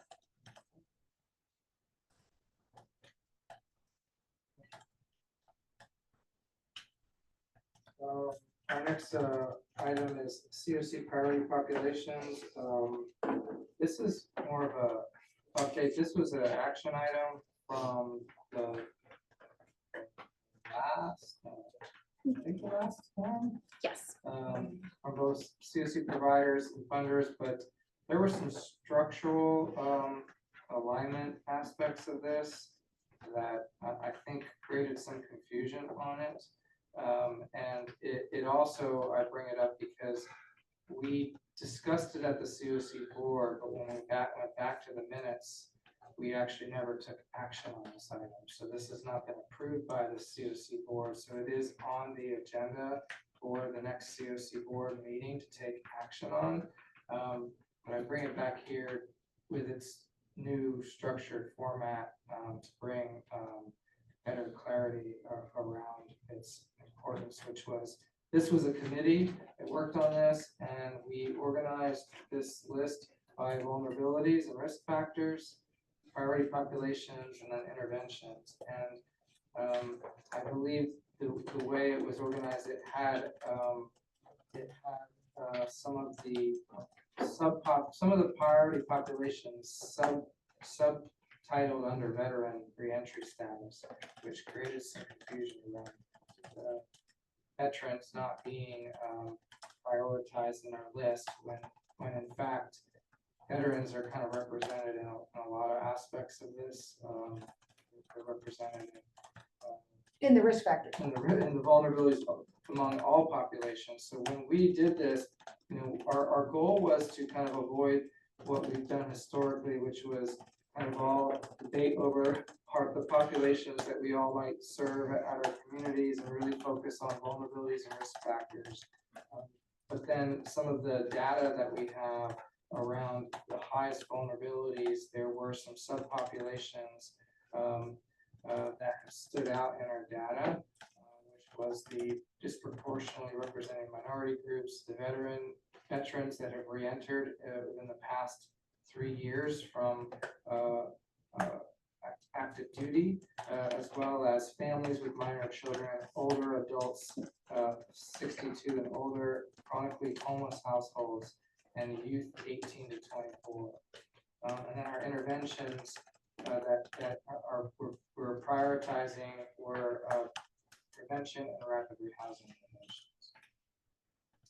So this is not an action item here today because it is already taken action, but this will be going to the next COC board meeting for action under this new better structured format for action. So we can certainly have any discussions or concerns here, but we wouldn't be able to change anything here. That would need any concerns that would be discussed here would then just need to be brought by a representative at the next COC board meeting, where at that point the board can take action on any changes to this. Open the floor with any questions or concerns. So, sorry, go ahead. My question was, in terms of veterans, it seems like it's extremely specific now, not generalized as veterans as we had before. I know you mentioned that they're recognized in other areas. The problem that I would see is that when they're identified as a veteran, you have to go to veteran services, although the other services would be available to them. Not so much, not really. They specify that they have to go to the veteran services because veterans have their specific services. So I think it's very limiting.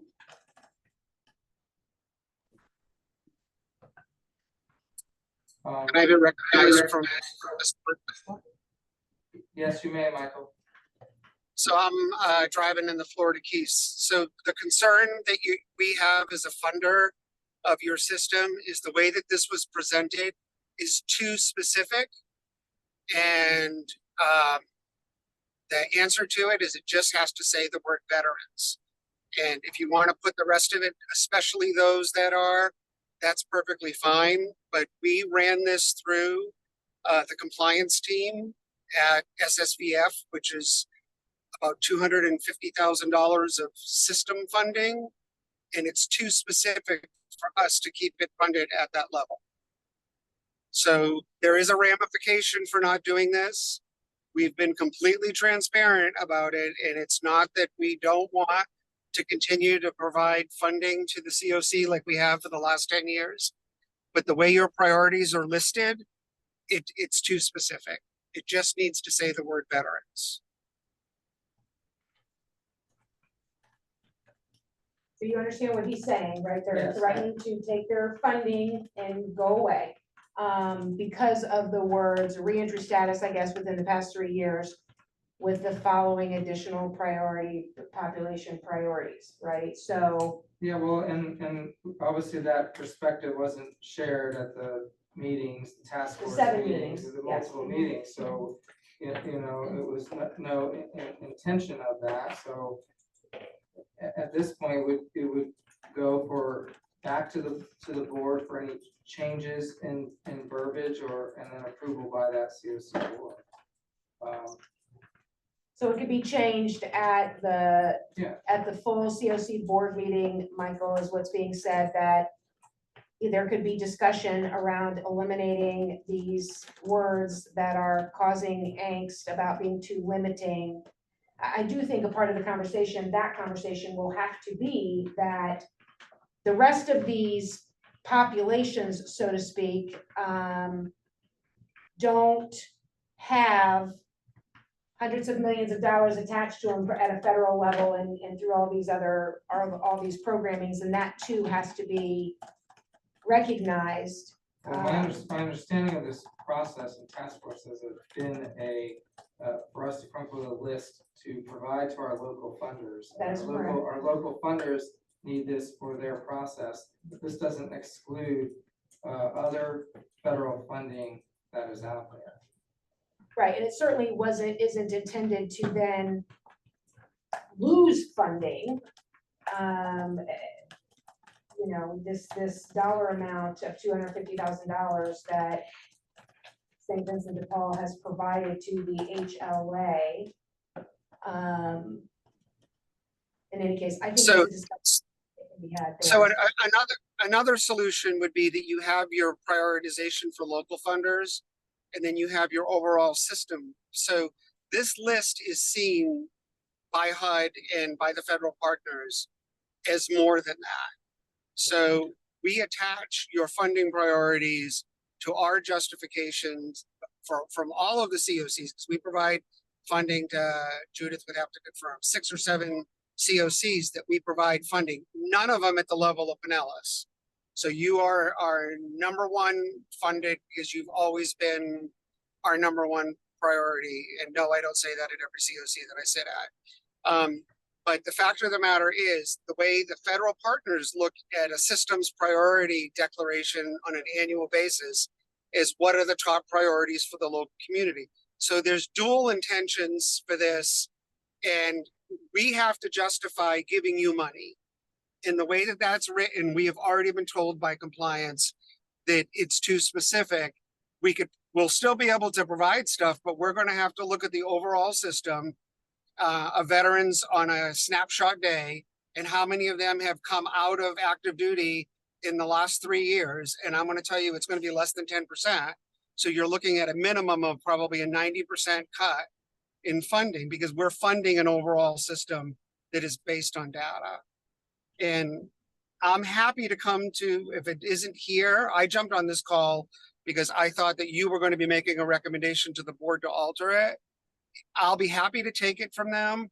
And I just want to make sure that we're really transparent when we come back at a non-renewal or a renewal at a 10% or 15% rate, because you have staff at the HLA that are probably sitting in there in this room.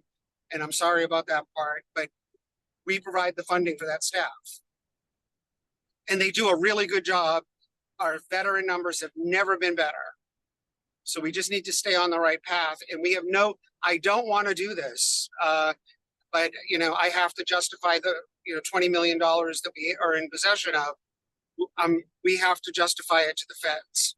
So this is bigger than what you all think it is. That's my concern. I don't think it's bigger than what we think it is. I don't agree with that statement. Nonetheless, so the $250,000 that is being gifted by Michael Raposa to the HLA is for what purpose? For coordinated entry for veterans overall, and also working with the VA on the benchmarks and functional zero for veterans, and also providing coordinated entry assistance for rapid housing and prevention. And so with And this, they manage the BNL. say it again, Michael. They manage the by name list. Yeah. So. And you have a veteran outreach worker too, I thought. Yes. All right. So with this language of the past 3 years as a priority population, that changes what you guys functionally can do. Correct. Is the point of this. But if we have a local funding priority list and a broader system-wide priority list, you're saying that could be an alternative, Michael? He is saying why that- would we not be aligned with this angle? I guess is my question. Because there's different options out there, For so. different sources, for sure, but I'm just curious too with this list. So this was not I was looking back through, the only priority population I saw were older families with children. Where did this list come from? Where is this this never came to us before, I guess, is that. Which list? The one on the priority. Yes, this group voted on this Okay. at the last joint funders meeting. We took action, it's in the minutes. Okay, I was looking back at the January one, maybe it was that one. Or was that? I think there was one. It was May 2nd. And then there was a task force that worked on it over about 4 different meetings that involved a group of people. And in that meeting, it was always around, well, what we end up doing is literally list, our previous priority list was every population in the system. Mhm. We didn't really have a priority list because we pretty much just listed every population because our group could never really decide who was more important than the other. So we would just list it all. So I would be against the 2 separate lists. On the other hand, I would be in favor of removing this very limiting language at the board meeting. I would speak in favor of eliminating what's highlighted there in yellow, since it would operationally change things for the funding that is currently received by the HLA to do certain things. I will say, as one of the people who sat on the task force and those kinds of things, I think that language ultimately, it was introduced by Lariana for the domestic violence piece of things, that having a domestic violence history versus having just recently fled domestic violence in the last 3 years was a distinction that was important to her as the representative of that demographic, so to speak. So my recollection is because of the funding that is available in large part specific to veterans and nobody else, but specific to veterans, that we carry that language forward. So I would be in favor of and would speak in favor of removing the language that's highlighted in yellow that's creating this angst. I would think that since we have a joint meeting here, if there was a motion on the table to amend or revise this list, and there was an unanimous agreement here, that we could push forward that amendment to the COC. So I would move then that we would remove the letters, the language there highlighted in yellow, and leave it as veteran as a priority population. Again, assuming, right, their vulnerability then increases their chances, right, of being identified there. But anyway, my motion is to remove the language that's in yellow that is creating this barrier for. All right, so we have a motion to change the priority population to Second. veterans. We have a second from Elise. To all in favor. say Discussion. Oh, no discussion. aye. Discussion. So, thank you. And I think you're making a good decision with this. And in this world, you know, words matter.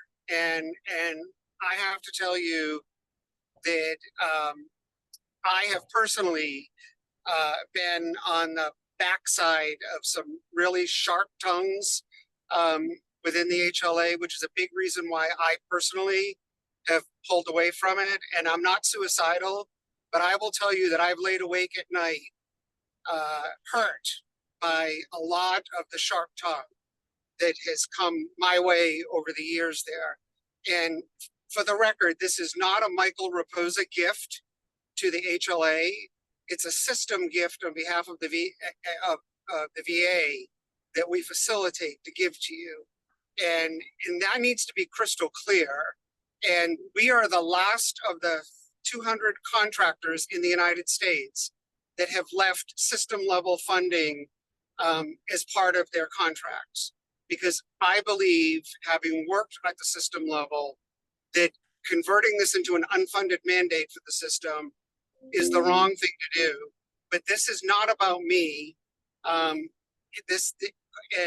when this goes to the board, I'm begging you to not change the tone in that and remove my name from it, because it is not a gift. I will see this as a responsibility that we have as the veteran, primarily funded veteran system, in partnership with the medical center, to provide support for the overall veteran. We work for the veteran, and words matter.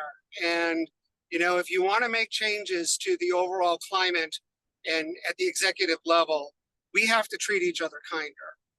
And I would say this face to face as much as I would say it on the thing. Words matter, and words and emails matter. Snarky remarks on the side matter. We have to stop that, and it'll be a much better place in a more civilized society.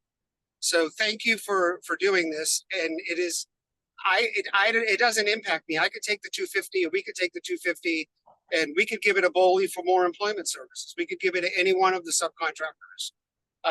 I don't want to move it, but we would have had to if that had not been changed. Thank you. Michael, I want to say to you, though, that it's my understanding, right, that we were having meeting after meeting where this information was absent. And the issue up till right this second has been that we are making recommendations and decisions. And this information, as I said a minute ago, was not intended to create an absence or a removal of funding from the HLA, obviously. And it was the lack of this thing that you've just talked about relative to it's too limiting that would cause we didn't have that information. It was never our intention, certainly. And we certainly didn't understand the word that we ultimately got after the fact was, right, funding is going to be eliminated. And yet we had all these meetings with people that veterans were represented at that meeting. So I will apologize to you for not having been at the table. Although your current CEO was, I believe, on my staff at the time that happened, or maybe my team was sitting in there and didn't quite connect the dots and speak up.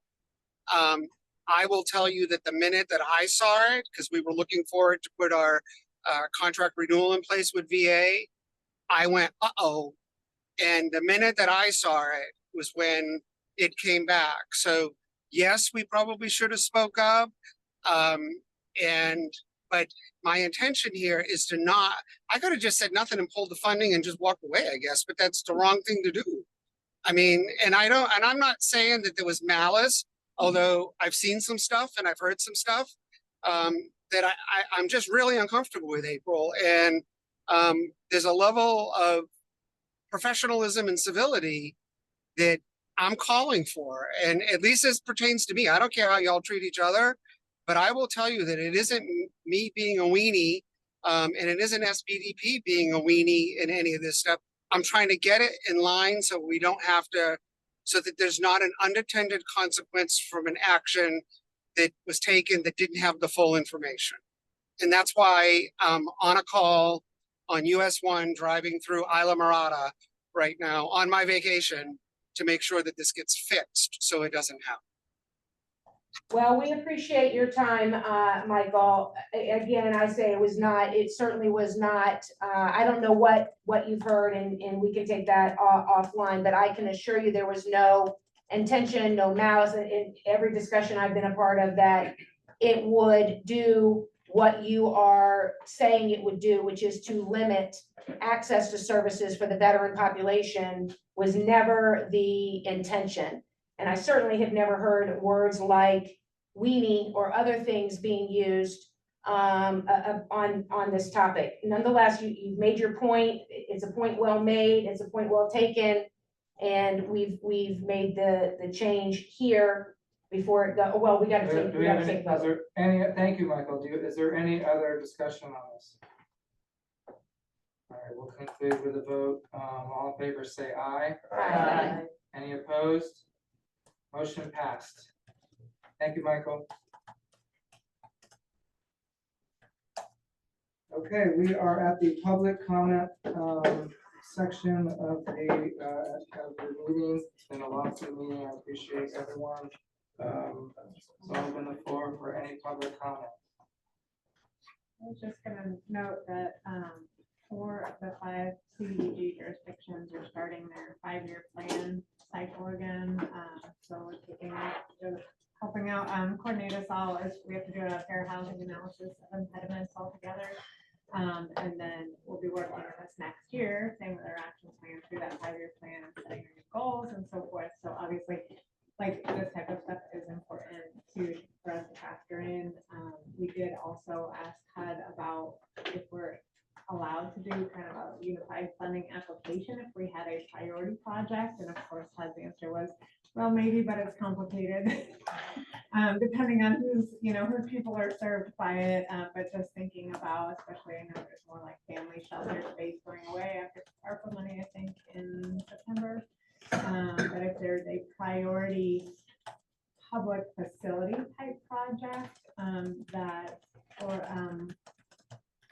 that may be something that we need to consider overall, as part of our next project. I think those are really, it might not just be 1 and 2, but if there's expansion, maybe that's better, right, Joe? Like, if there's expansion needs for our public facilities, that's very important for us to know at this point too, as well as what you all might need for planning for that. I know it's hard in a 6-week cycle to pull together a big public project. Arrow, is that, so we had, I think at one of the joint funder council meetings, or maybe it was the COC, where one of our county commissioners had recommended that there be a letter, coming from the COC, I think. Is that this joint planning thing, is that the forum in which a letter would be appropriate or no? I think we did get the letter regarding the family shelter needs, right? So, I mean, the priority population list definitely helps. Like, we refer to other documents to find our priorities for what we need to fund.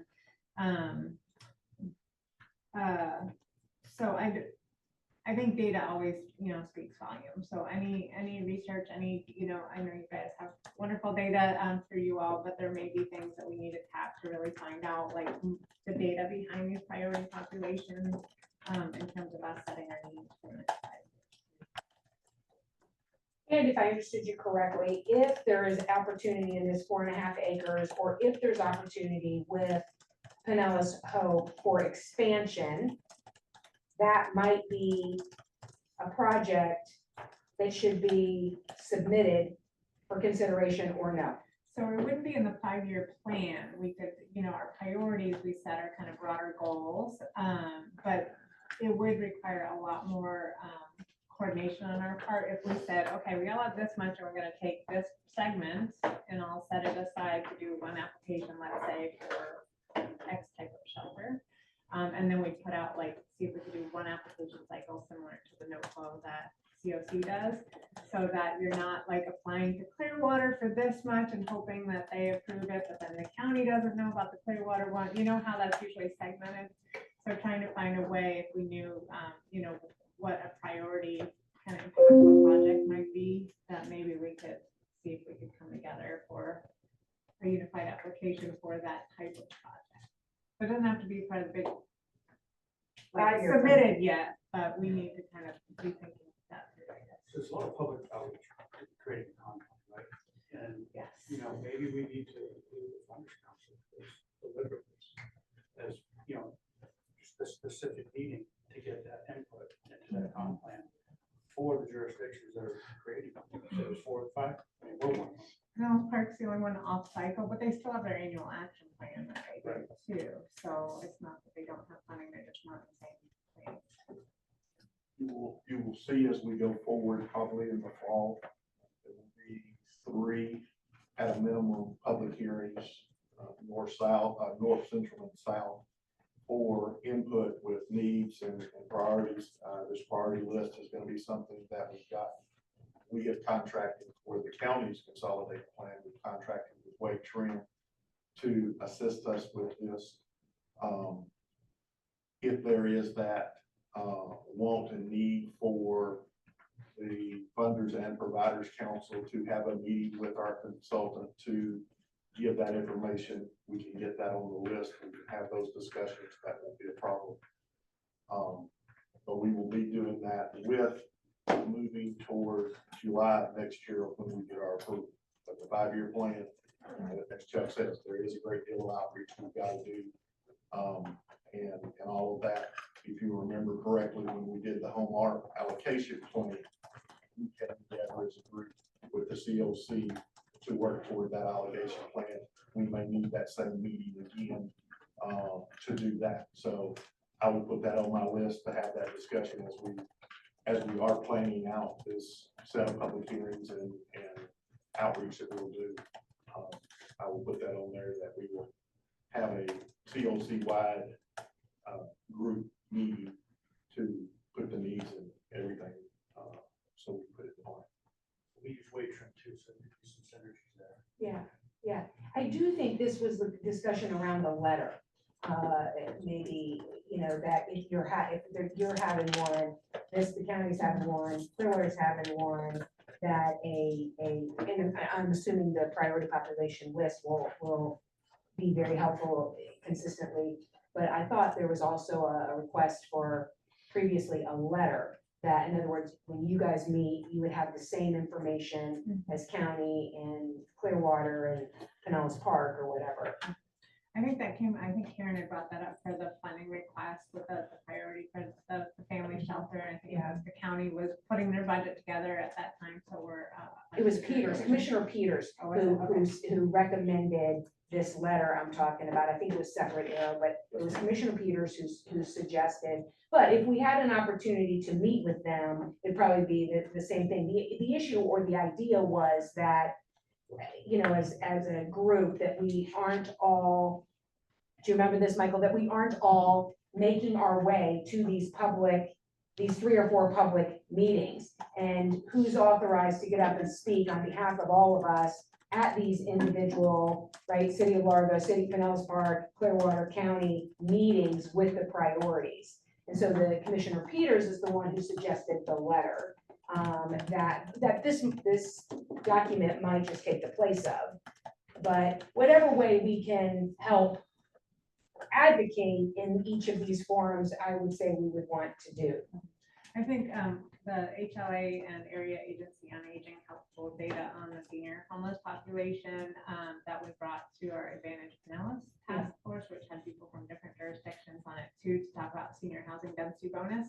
And that was the data to back up why it would be important to incentivize more senior housing. So I think from our standpoint too, if we say these are the priority populations, and we had it not to be a big job of something, we don't need it in the next 30 days or anything, but something that has the data to support why these are priority populations. I think that's what we need to be able to filter into what our goals will be. And then it probably will take more effort. For example, if it's a multi-million-dollar project that's needed for the system, like that may be even more than our funds handle. So what does that look like? How could we help in that planning process? Or, it's multi-year too, right? You have your site design and planning phase and construction, so. Well, isn't our best practice that the COC should have reaffirm or their priority populations, keep it as small as possible and get it to the funders, municipalities, no later than November, December, because they start working on the budget in January. But we have that now, right? Yeah, I mean, with right. the changes made today, so this is a perfect time of year. Yeah, yeah. I think it's. That should be the normal. This is even better. I think having this in place already for us. But having data, specific data. That has the why behind it, and that obviously sells with elected officials too, when you have the data, why something. I wanted to have like 2 announcements. So I have staff here that I didn't get to introduce to you earlier because I wanted to be very respectful for what we were doing earlier. I think it was very important that we did that. What I do have, I wanted to introduce you to Megan Robinson. She is our COC planning coordinator specialist. Sure. She will will be very much involved with a lot of the councils, the committees. She's going to be able to support the chairs and the vice chairs, and it's gonna be hopefully much smoother with all of the agenda updates and meeting minutes, all of that. So I made sure that we have somebody to support HLA and also to support the COC in general. So she's going to be, you're gonna see Megan a little bit more often. And we also have Sherry Holtzbacher. She is our Director of Quality and Performance Improvement. So it was a much needed position within the HLA. It's going to give us the opportunity to provide additional support to our providers and somebody who is a point of contact for whatever contract or any information that you may need, that Sherry will be available to you as well. So I'm trying to strengthen our internal staff so that we can provide additional support to the COC. And then there was a notice of funding opportunity that came through the government.gov regarding a new PSH beds. I'm not sure, I will send out some information to the COC in general, but this NOFO is required to go through the COC. It's about $175 million nationwide, and they want to allot money to about 25 projects.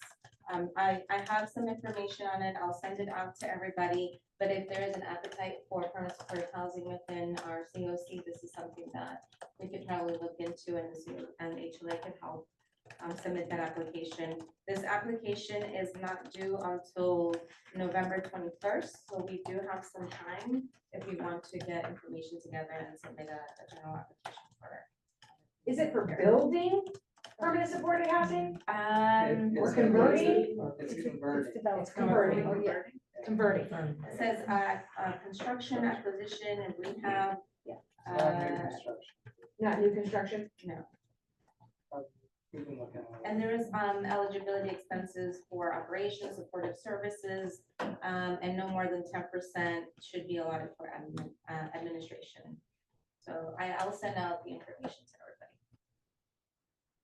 I just had a couple other things to share for the COC. We are offering trauma-informed care training. It's a 5-part virtual series. All of your team members are invited, so please share this with them. It is on our calendar, and I'm going to send out a big email to make sure that everybody has this information today.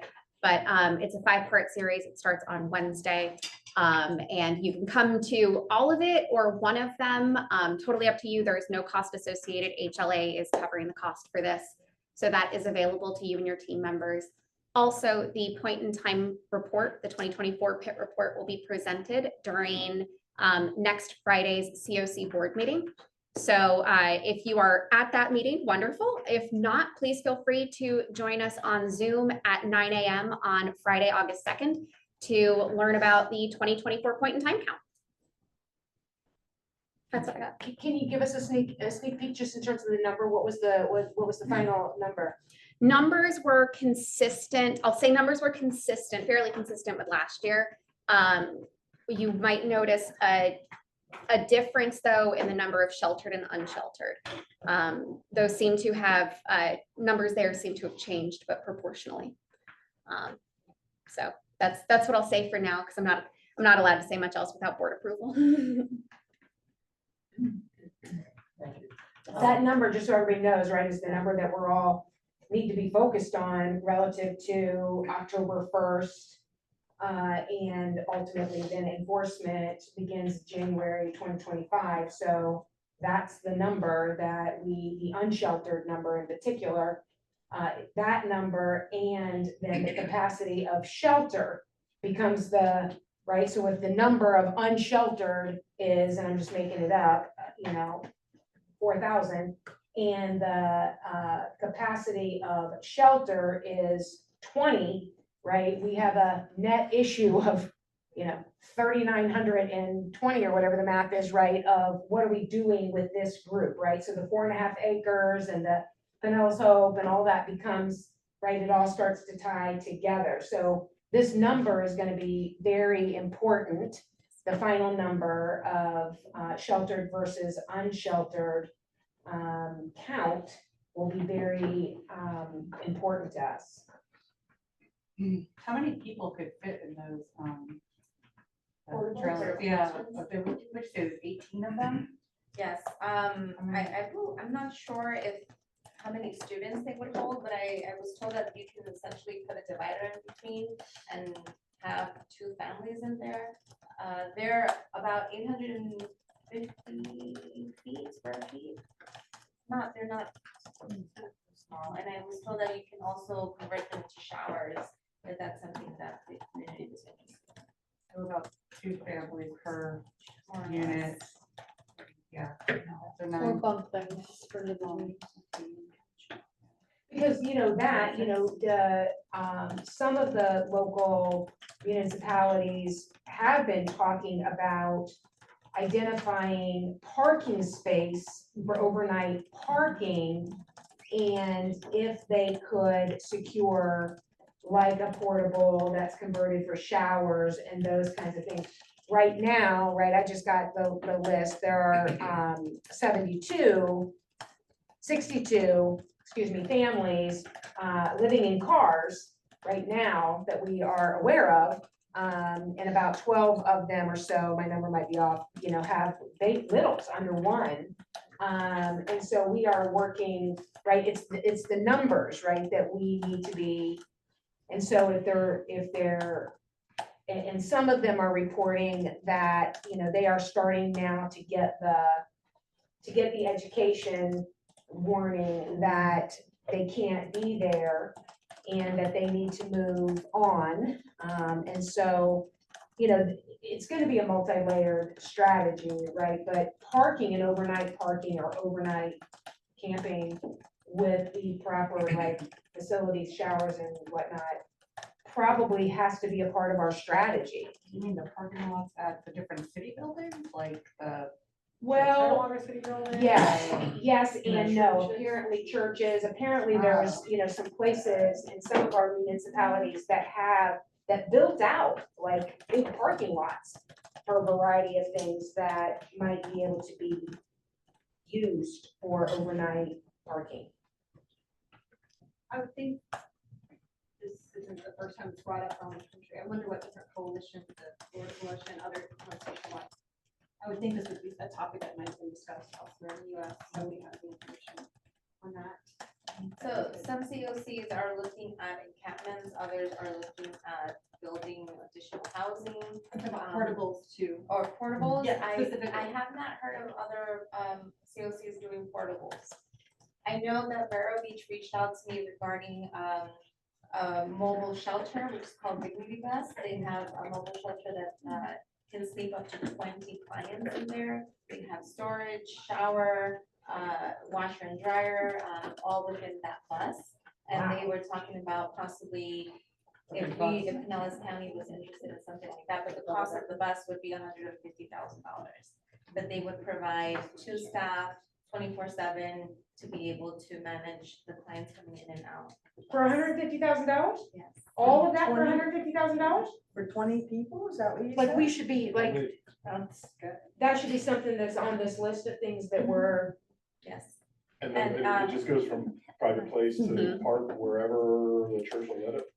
That would be something that if a provider wanted to take on this bus, it would be for that provider.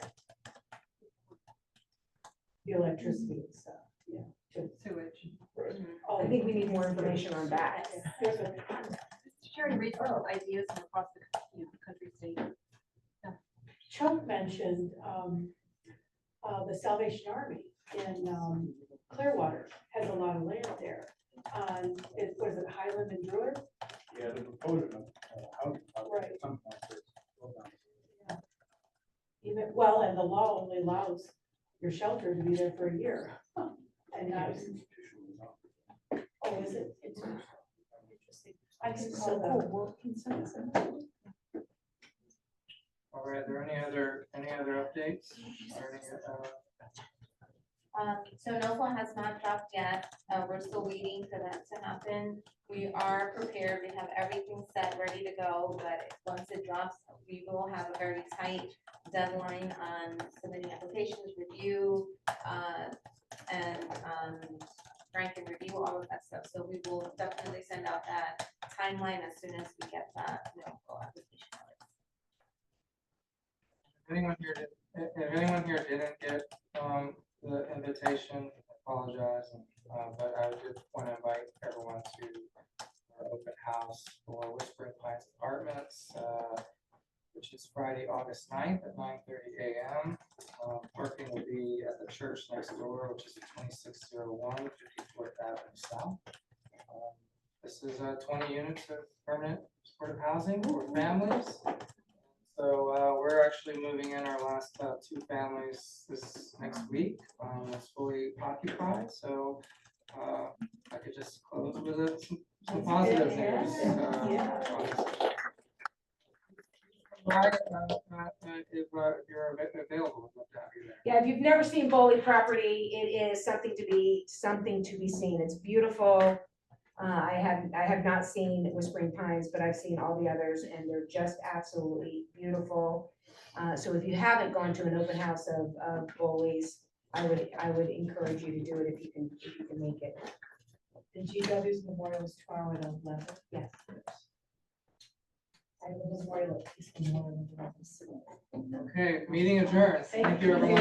Have a great weekend. Yes, there's some rendition to it. Thank you for bringing that up. Of course. It's pretty, yeah, this is about 4.5 years. See you next time. This is one of the longer ones.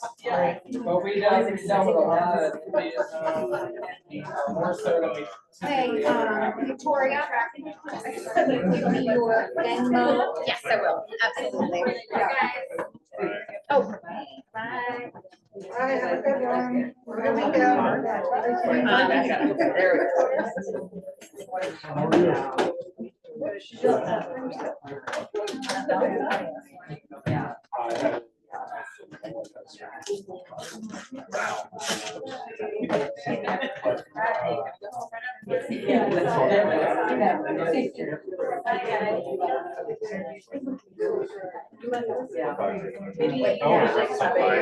Show me.